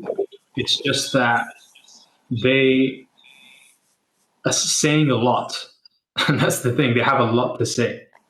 So bad communicators, it tends to be that they don't have a lot to say, right? So if you think about a good communicator will have, trying to think of a way to show this. Let's say you've got a cup over here, right? And this is the amount of knowledge that somebody who is a bad communicator will have. But you have this one over here. This is someone who has good communication. Mm-hmm. So because they have good communication, they actually have a lot more knowledge that can be poured out when they're speaking. So what a bad communicator tries to do is they pour out the knowledge, but then once they've given away what they had to pour, they just continue going, and it's just air that's coming out. There's no actual juice, there's no water. Whereas this person, they might take a longer time to share what has to be shared because there's just more to pour. So a good communicator, they might actually start off speaking about a topic that they have no knowledge about. They could also still be in this category. But what happens is the difference will be once they get to a point of depletion, they start speaking. And this is why sometimes, people say for myself, they're like, and what you said when you met me, you're like, it almost felt like, should I interject? Should I say something? Is he done? But what's happening is you don't see this process, but every time that I'm pouring into you and you're receiving it, you're drinking it, I'm empty. But whilst I'm empty, and in that silence, there's actually more knowledge that's coming available. Mm-hmm. Because it's coming up to the surface from extracting this inner wisdom from within. Because the thing about wisdom is that it's not fast, it's slow. Would you say it's the ability of making nothing into something?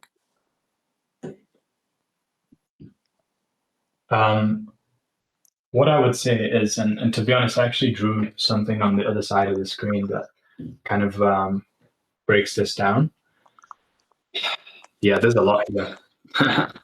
So you were saying about it being nothing into something, right? Well, what is something? Something is physical. Can you see that? Yeah? Or is it too high? Mm-hmm. Yeah. Let's see if I can. Now I can see it. Do you know how I can make your screen bigger? My screen bigger. You may be able to pin. No, enter full screen. Let me see if that works. Does that make the screen bigger? No. I think it's just side by side. What if I tilt my screen? Nah.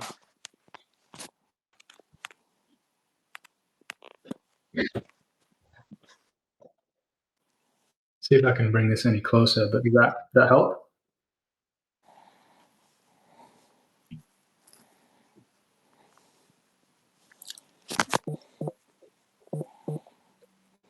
Can you see that any better? You just need to be able to read this part.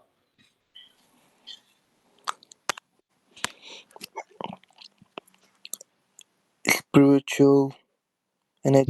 Yeah, there you go. That's fine, because I'll explain it whilst I'm showing it. So you said turning it's like turning nothing into something, right? So what is something? Yeah. Something is physical, right? Something is physical because you can see it. You can see the particles with your eyes, and that is the study of physics. Whereas what is spiritual is no thing. There is no thing that exists in the spiritual. Because spiritual is not the study of physics, but it's the study of energetics and waves, not particles. So particles look like this, solid objects, right? That's what particles look like. Even liquid looks like solid objects. But waves, you can't see. It's just energy. And it looks a bit more like these lines. So when you're saying turning nothing into something, what you're actually saying, Your screen. Yeah, sorry, your screen turned off for a sec there. okay, is it back?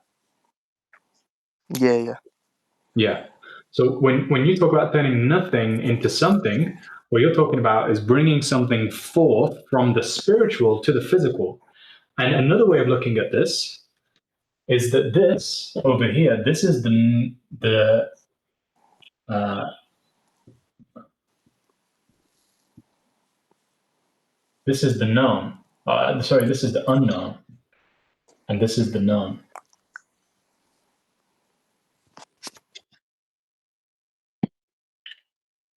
Right? And how to view it is that if you want to be an average communicator, you rely on the known. If you rely on everything that you know about, then you'll be an average communicator. But where's my thing now? Here we go.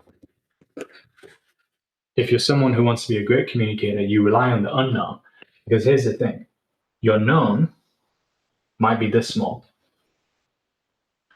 But what your unknown is massive. In fact, I would actually say that this over here probably represents your unknown. The dot is the known. So you might feel stupid if all you're doing is like thinking about the known and you're relying on this dot. Can you imagine how stupid you'd feel because you've got nothing to talk about? This is everything there is to talk about, but all you're relying on is the dot. So these are the things that you know you can say. These are the things in this circle over here. I'm going to make this red. This over here is the things that you don't know, right? That's the unknown. Can you see how much bigger it is than the dot?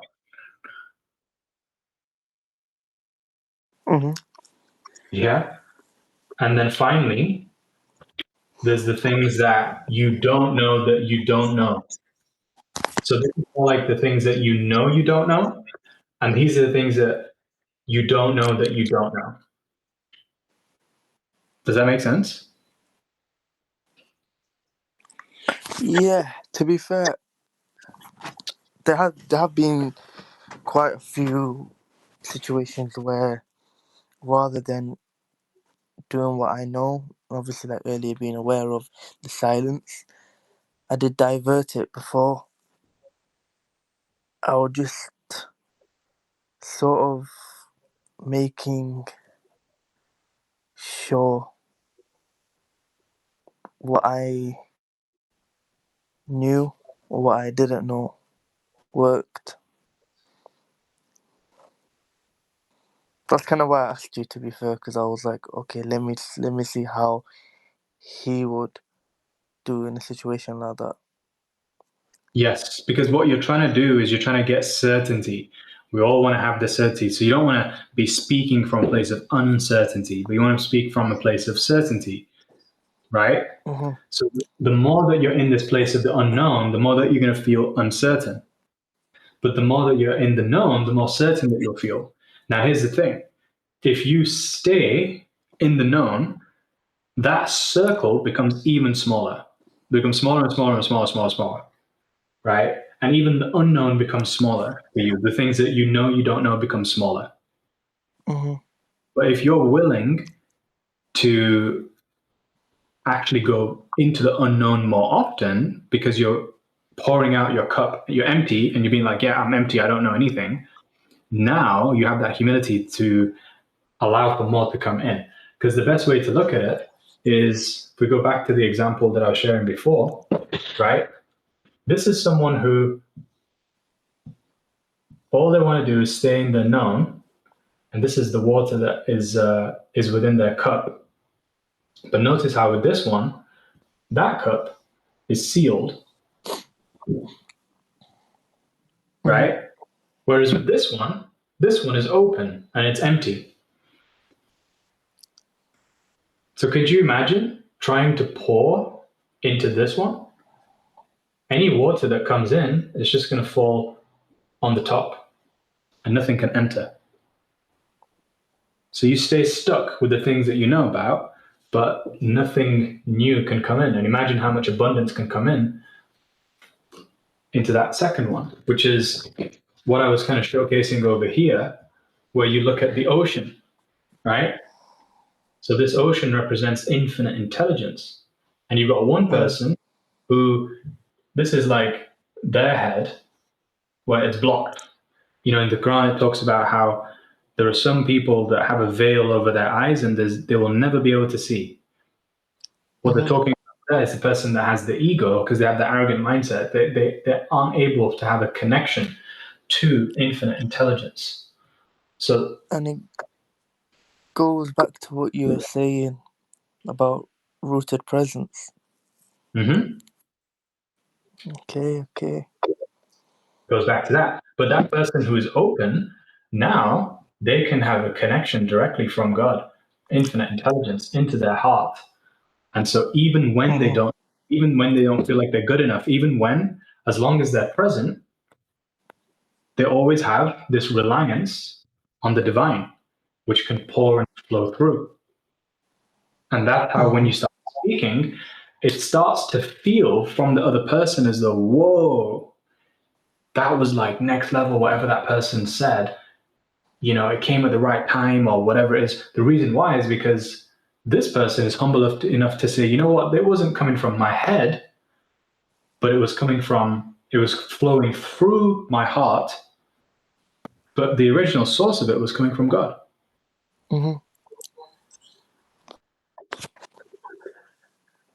And the more that you honor that it's coming from him and it's not coming from you and the little dot that you know about, the more that he'll pour in and the more that he'll give. And the more trust that you have as well, that when you reach that stage of coming to the place of the unknown, he will come in clutch at the right time and make sure that you're taken care of, even when you didn't think you were. That's what faith really is. I think it's basically what you're saying is to always step in the unknown. Yes. Because if you're not stepping into the unknown, how can God help you? Yeah, I think that's it goes back to what we were saying about the anxiety and stuff. I need to differentiate. The anxiety is coming from when you're so stuck in the known, you're so stuck in the familiar, like doing the same things with the same people, talking about the same stuff all day long, every single day to stay safe, because that's what the ego will do. But the ego can't survive in the unknown. The ego in the unknown is like, nope, too much fear, dissipates. And then when it comes into the unknown, no more ego. Soul is directly connected to the higher dimensions of reality. And from the higher dimensions now, God can actually communicate with you, but He can't communicate with you in the third dimension. There are 11 dimensions of reality. I was talking about this on one of my other videos that you can watch on YouTube. But when you have the physical dimension, right, this is the third dimension. So I can actually explain a little bit about the different dimensions of reality if you want. Do you know what the first dimension of reality is? What did you ask me, sorry? Do you know what the first dimension of reality is? No, I do not. Okay. Well, you probably learned this in primary school, so it's a bit of a lesson to going back then. It might have not been in primary school. It might have been in like nursery. The first thing they No teach, way, right? man. First dimension, the 1D is just a line between 2 points. That's it. Yeah. There you go. You knew about that, right? That's 1D. So what's 2D?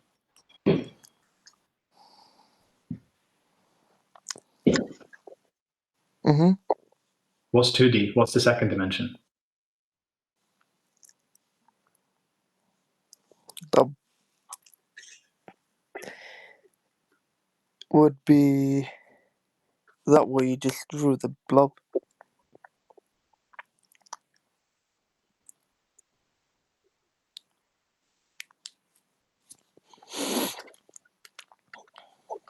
It's what?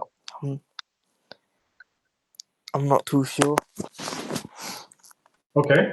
Well, 1D is just a line. 2D is like a flat shape. So 2D could be a triangle. 2D could be a circle.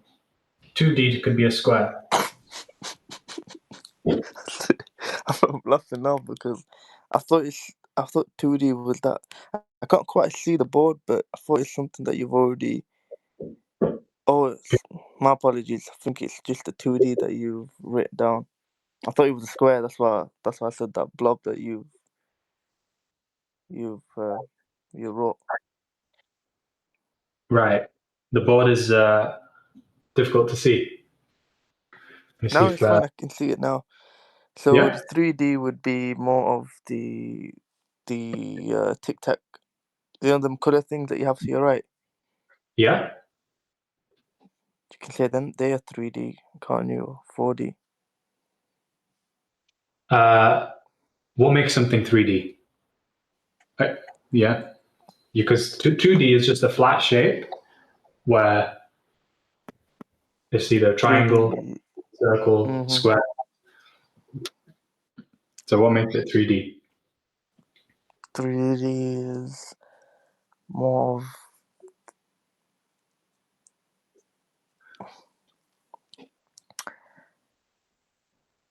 something that's in. Trying to find words to describe it. To be fair, it's something that you can touch. Yeah, I mean, I can touch the 2D as well. That's correct. You can.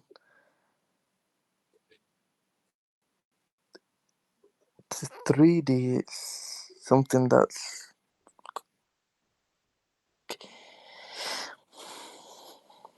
I can't quite describe it. There's a word in my mind. I can't think of it. It's almost like, I don't know. Like, I'm just gonna say bulging out. So let me think of the word that you're trying to say. 2D you can touch, but 2D you can't hold.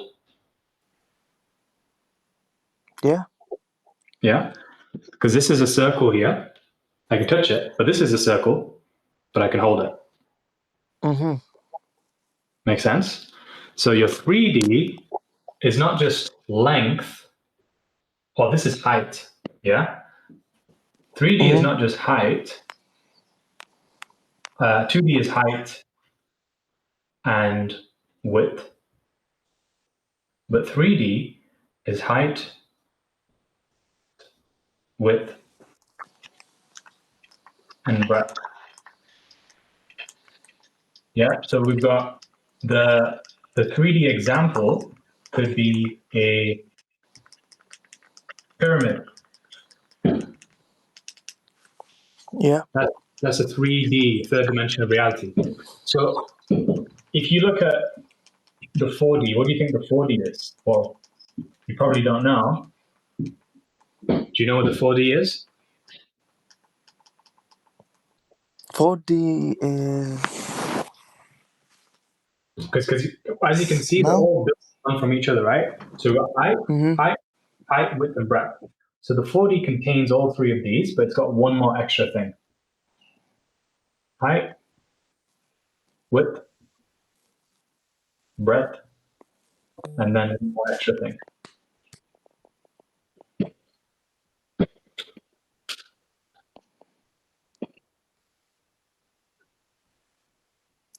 Um,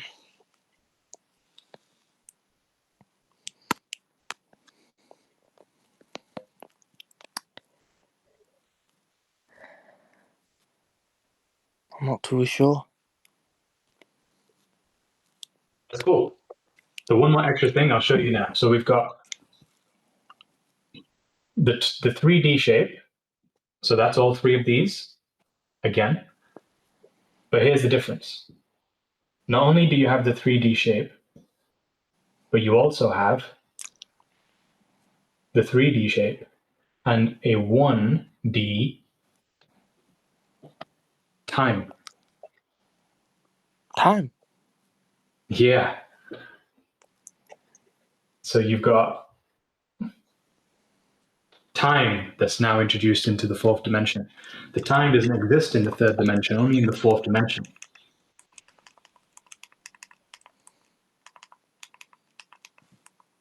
Right. And notice as well that time is linear. So it's the 1D and the 4D. But now this 1D isn't just particles, this 1D is now time.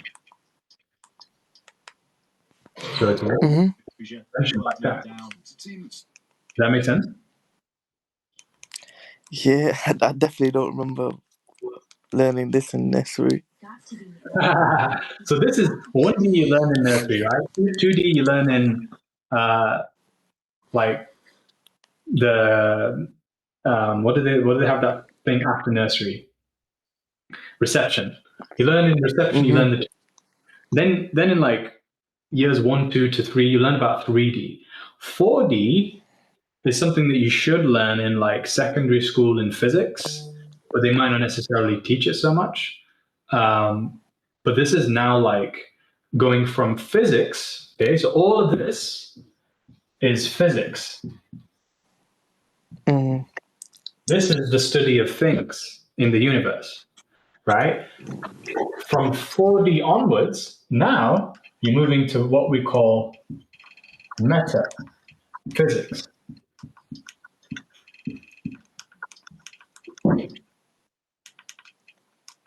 That makes sense? Because now it's metaphysics, because it's not just the particles, as we were saying before. Yeah? It's not just this, the known and the particles. Now in the metaphysics, we're moving on to the energetics, the waves, the spiritual, the unknown. Right? So this is where things start to get good and interesting. I'm not going to go all the way because there's actually 11 dimensions of reality. You're going to get too confused today if I do all 11. I'm just going to do up to the fifth dimension, right? Because if you can enter into the fifth dimension, I mean, even the fourth dimensions, like I can see that you're kind of like in between here and here. Okay, so if you think about it, when you just look at anything on a screen, then everything is 2D. But something that is a living thing can be 3D. This is where you have animals. So animals don't really have a concept of time. Animals are just instinctual. They're slave to their desires. And it's the same with a human being.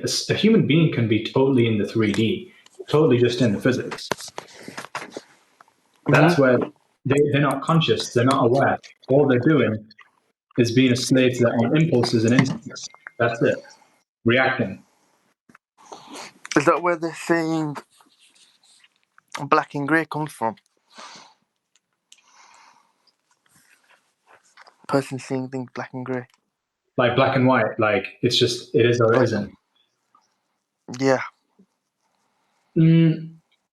Kind of. Some people are like that, but some people that see black and white, they might still be able to enter into the 4D. It's just mainly that these people are just like reacting to life. They're just doing whatever is unconsciously what they do. They're not awake. They're not actually operating consciously. But whereas the people who are operating from the fourth dimension, these people are now like actually starting to set goals for themselves. You know, you're saying to like, I want to be able to, at one point, I want to settle down, I want to have a gym. You're making plans. You're living in the future, right? You're taking your mind out to the future. That's the fourth D. And as you're doing it, it's just like one dimension. You're just seeing like one way that you can get there. So that's like the lowest level of metaphysics. Now here's what I'm showing you. If I take this away, you can remember the physics part, right? The 1D, the 2D, the 3D. Yeah. What do you think the 5D is?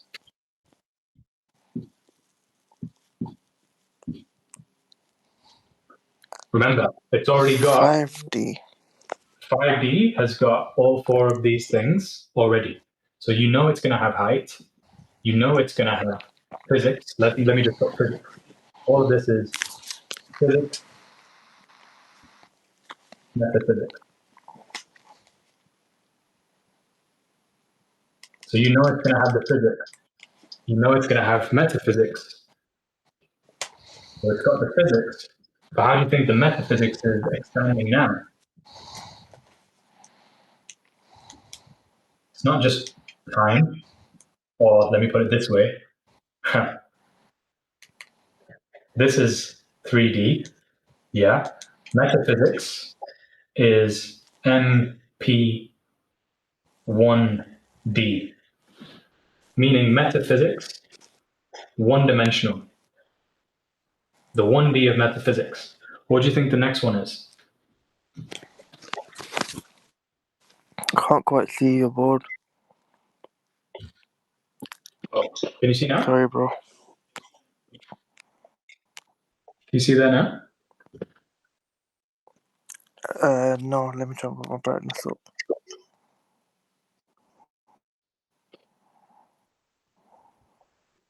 Yeah.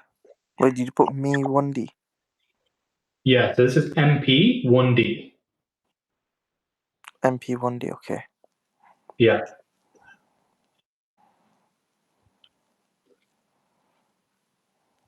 So what do you think the next one is going to be? Because this is MP1D and 3D. That's what that is. So what do you think comes after MP1D? MP2D. MP2D. Very simple, right? So now, if we draw Pretty much, yeah. everything that we had before, which was this was a 1D timeline over there.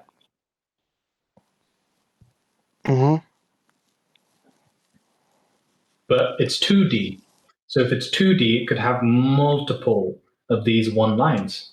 So now we've got, boom, loads of them spouting out.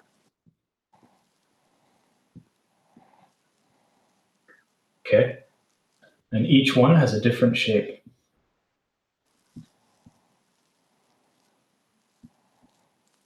These are all 3D shapes in different universes.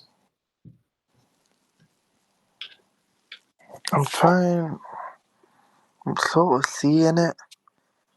So when you go back to what you were saying about how I'm starting to see things as 3D, and there's people seeing things as 4D. So when you say about people seeing things as 5D, is it more of like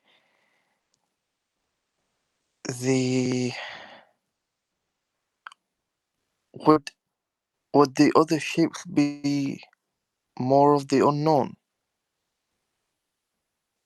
I'm kind of confused, but I'm trying to make it make sense. Sure. Because the thing is let's say that this 1D, you kind of like another example. Imagine this is you. Okay, this 3D object, literally you in your physical body, right? This is you, like today. And this is you in 5 years. So if you're seeing you today and you in 5 years is like one dimension in terms of the timeline that, let's say that, so let's say this is not even 5 years, let's say this is 50 years, okay? Now write out 50 years. Let's just make it obvious. So 50 years there. And this is Taha, and let's say Taha is, you know, I want to give an easy metric. Let's say like right now you have 2K a month that you're making, just to throw an easy number out there. And this version of you is a version that's making like, let's say 200K a month. Mm-hmm.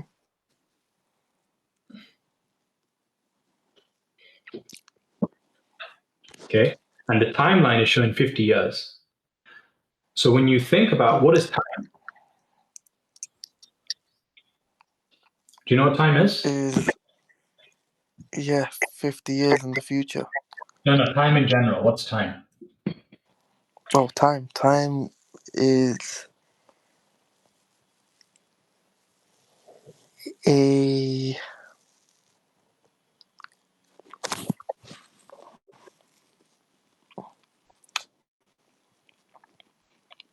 I do have moments where I do think a lot.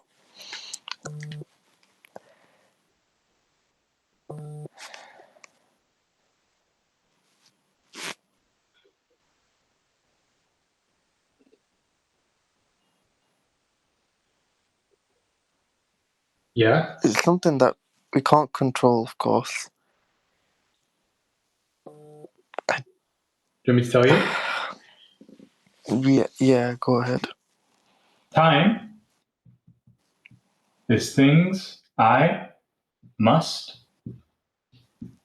experience. Okay. So when you're looking at this timeline, this 50 years, this one timeline is just time one. Okay, so I call it T1.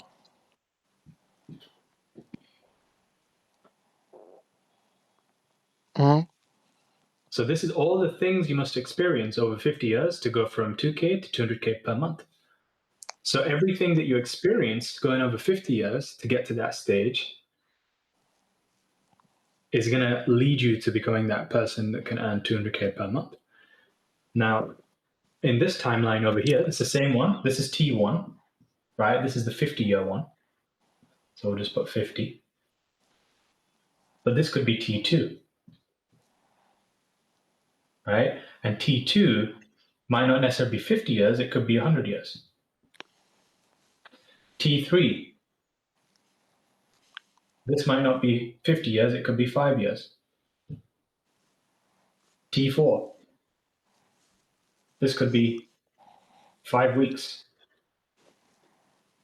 So rather than the unknown, it's more of the possibilities You've of the got it. known. That's exactly the word. When you go from the 4D to the 5D, it no longer becomes a thing where it's like, oh, it's impossible. It literally goes from impossible to possible. Because the things that you must experience over here and over here are going to be different.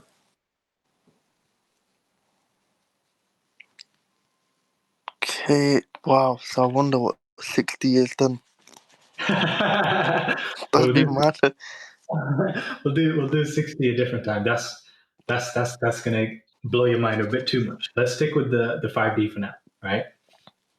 In the 5D, you've opened up the realm of possibility. Okay? So now anything that you believe is impossible becomes possible. But the question is, So go ahead. I want you to carry on. You was gonna say something. no, go ahead. What were you going to say before? I'll say my thing after. Because you're explaining it in a financial way, right? Yeah. What other way would it go with? Like, what other way would it be for? Everything.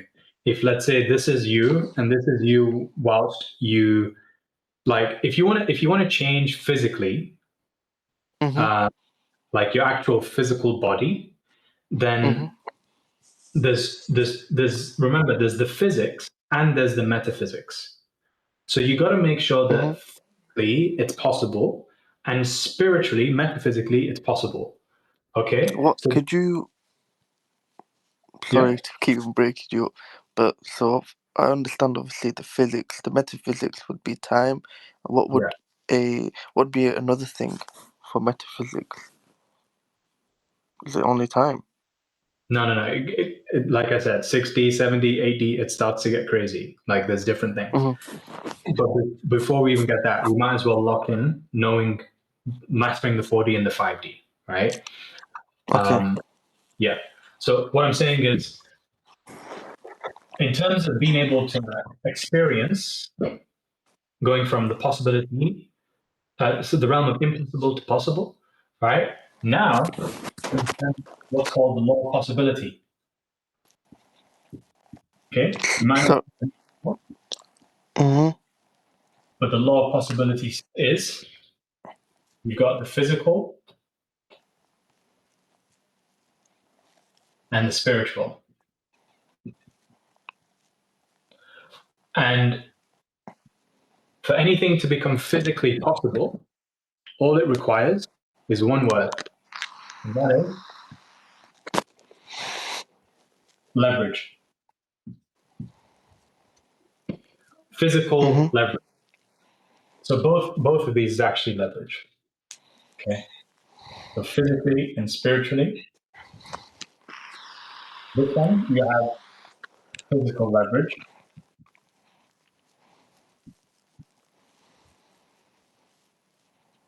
right? And this one we have spirit.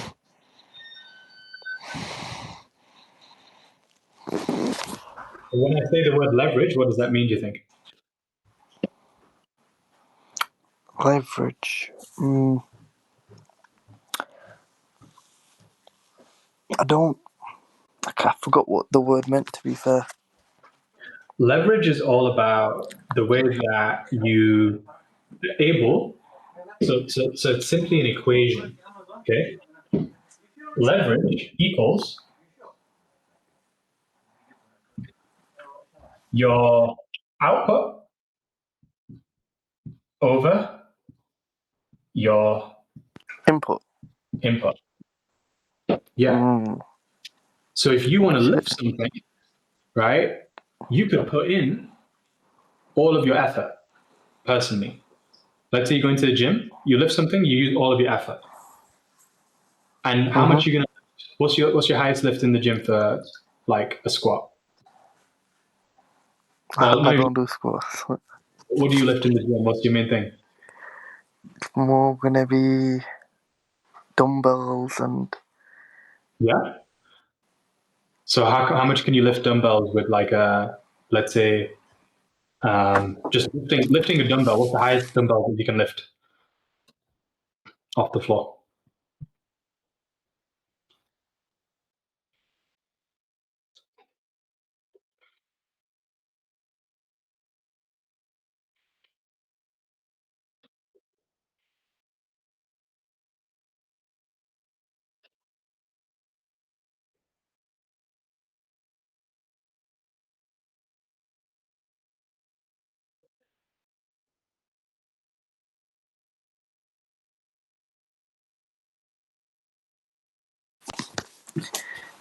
yeah. Sorry about that. My brother just entered the room. Okay, cool. Well, remember the question was?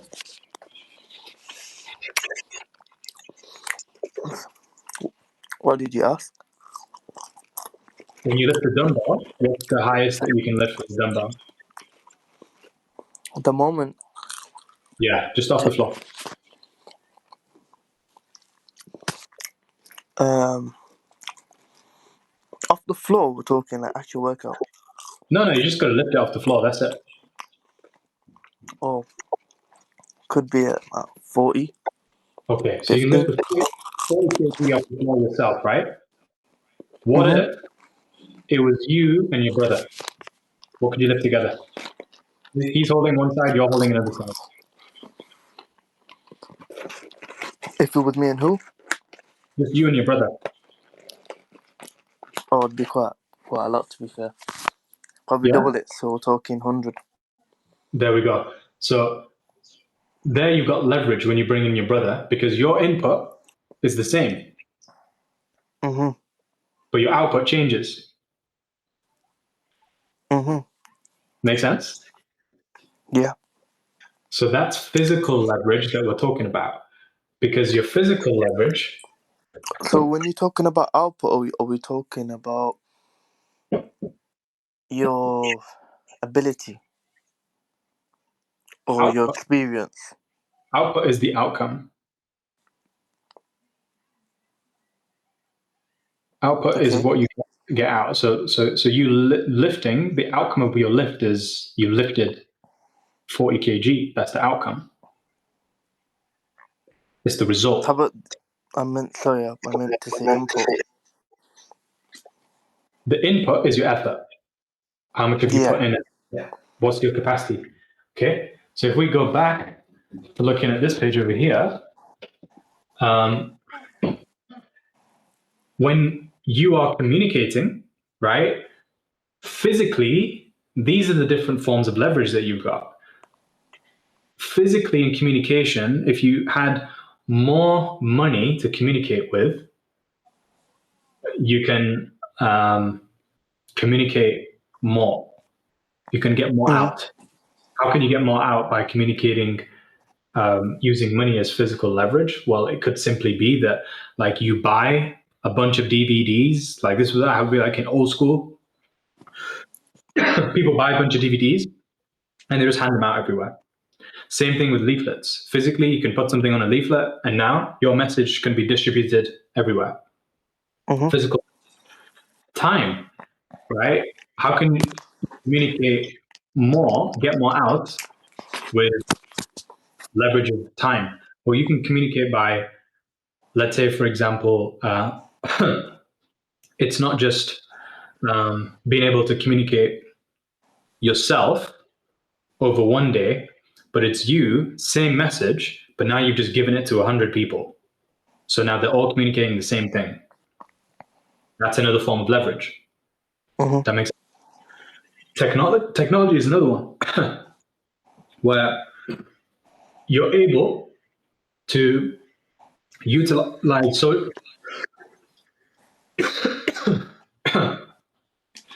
excuse me,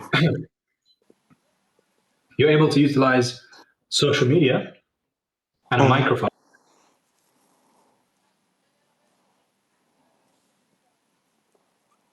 That's another way you have leverage in communication. Why?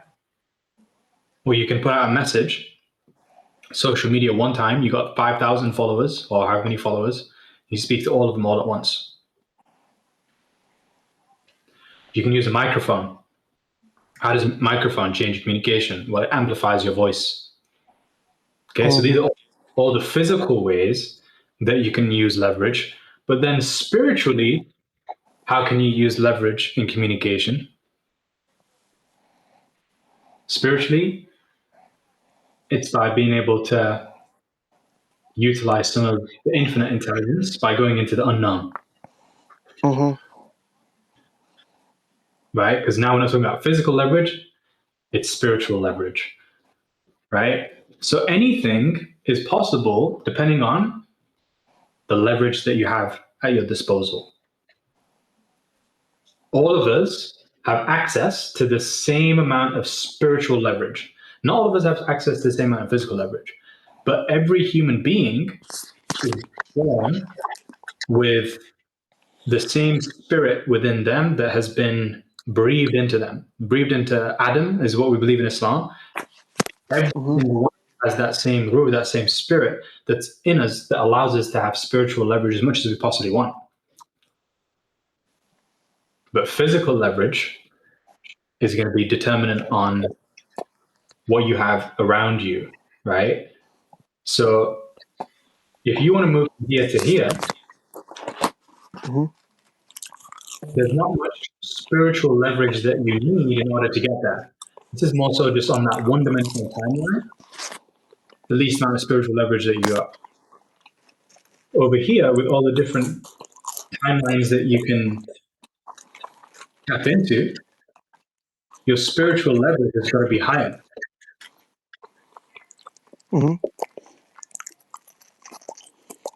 Now, how do you gain access to spiritual leverage? What do you think you're going to do? Sorry, can you repeat that? Yeah, like, how can you gain access to spiritual leverage? By tapping into the unknown.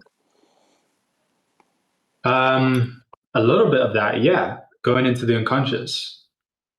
A bit like what we were doing earlier on today when we were looking at your meta values. Yeah. That was gaining access to some spiritual leverage. So I'm gonna put my whiteboard away for a second and come back to the screen. How was that? Did you learn a lot from the whiteboard experience? Yeah, loads. To be fair, I definitely wasn't expecting that. If I'm honest with you, like, that was deep. I think it's sort of things where very few people think in the way that you think, and you also showed me.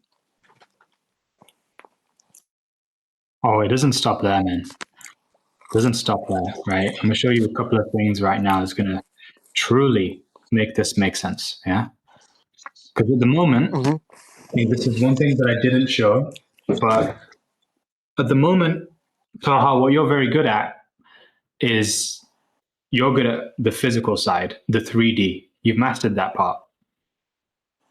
But if you want to be able to truly elevate now, you have to not just become particle, three-dimensional physics. You got to master the metaphysics. You got to master the spiritual. You got to master the energetics and bring them together, not to get rid of what you've got in the 3D, but to combine them together. Absolutely, I absolutely agree.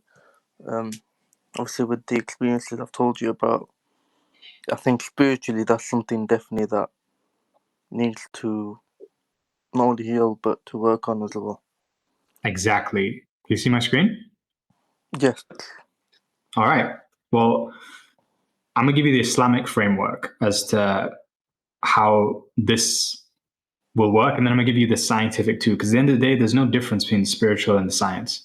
Everything that's being learned in the physics and the metaphysics is just confirming what has already been taught within the spiritual as well.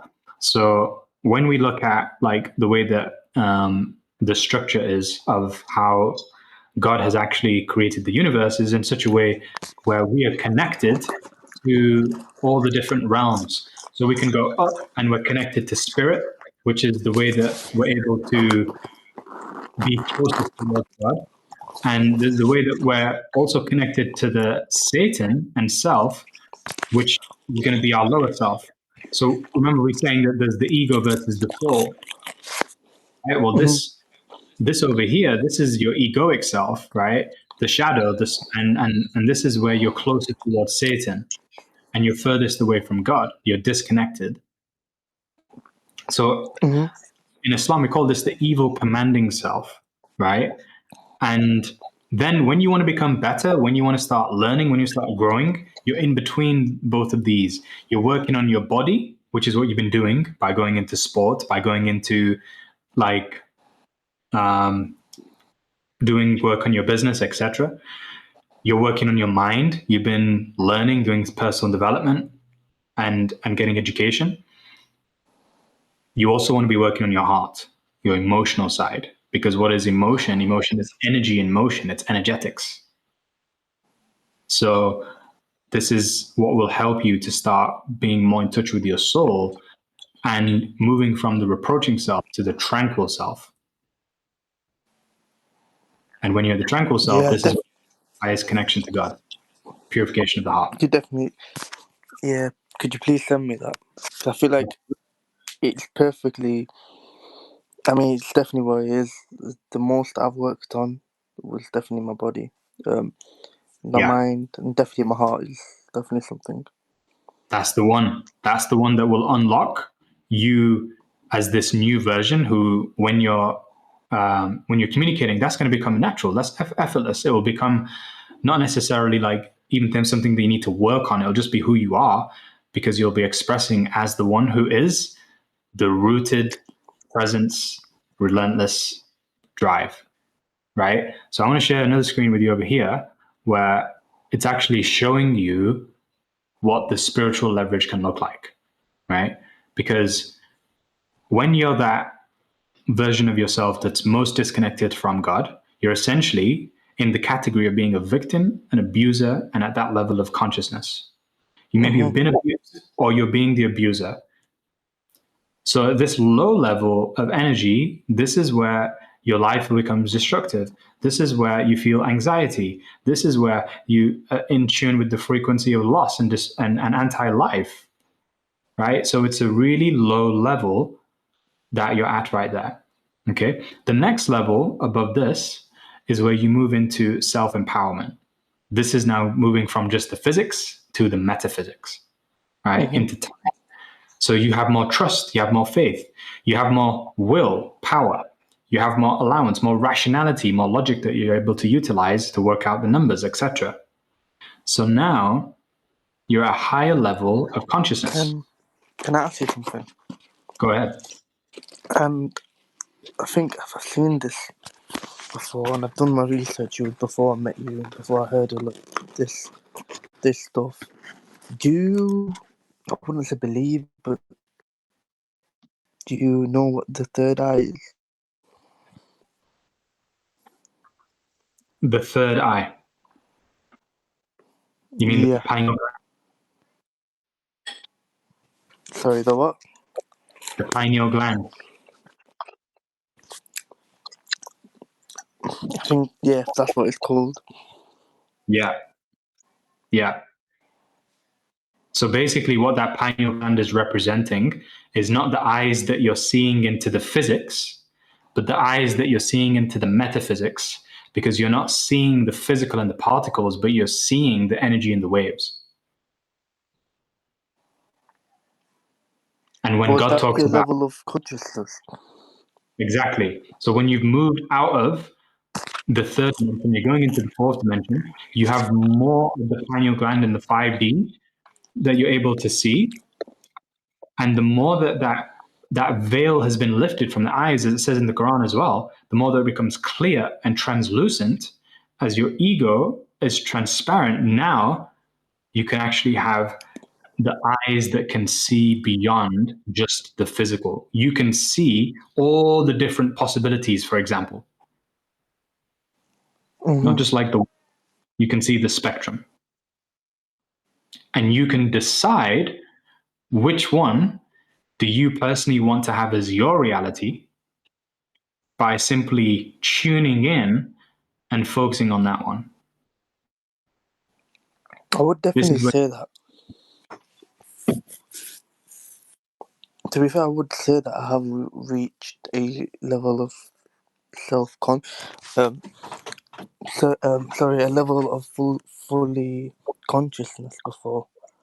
And like I'm reading it, I'm going from 3D to the fourth dimension, and I can just see everything that's just like, yeah, you build that trust within yourself.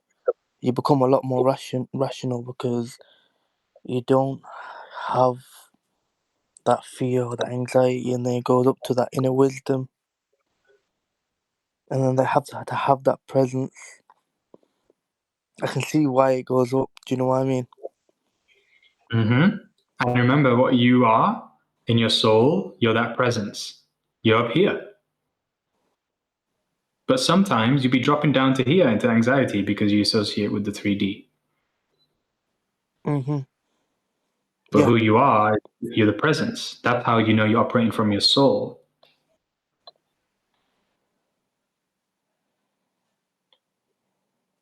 which is closer to the 5D, moving into the 6D.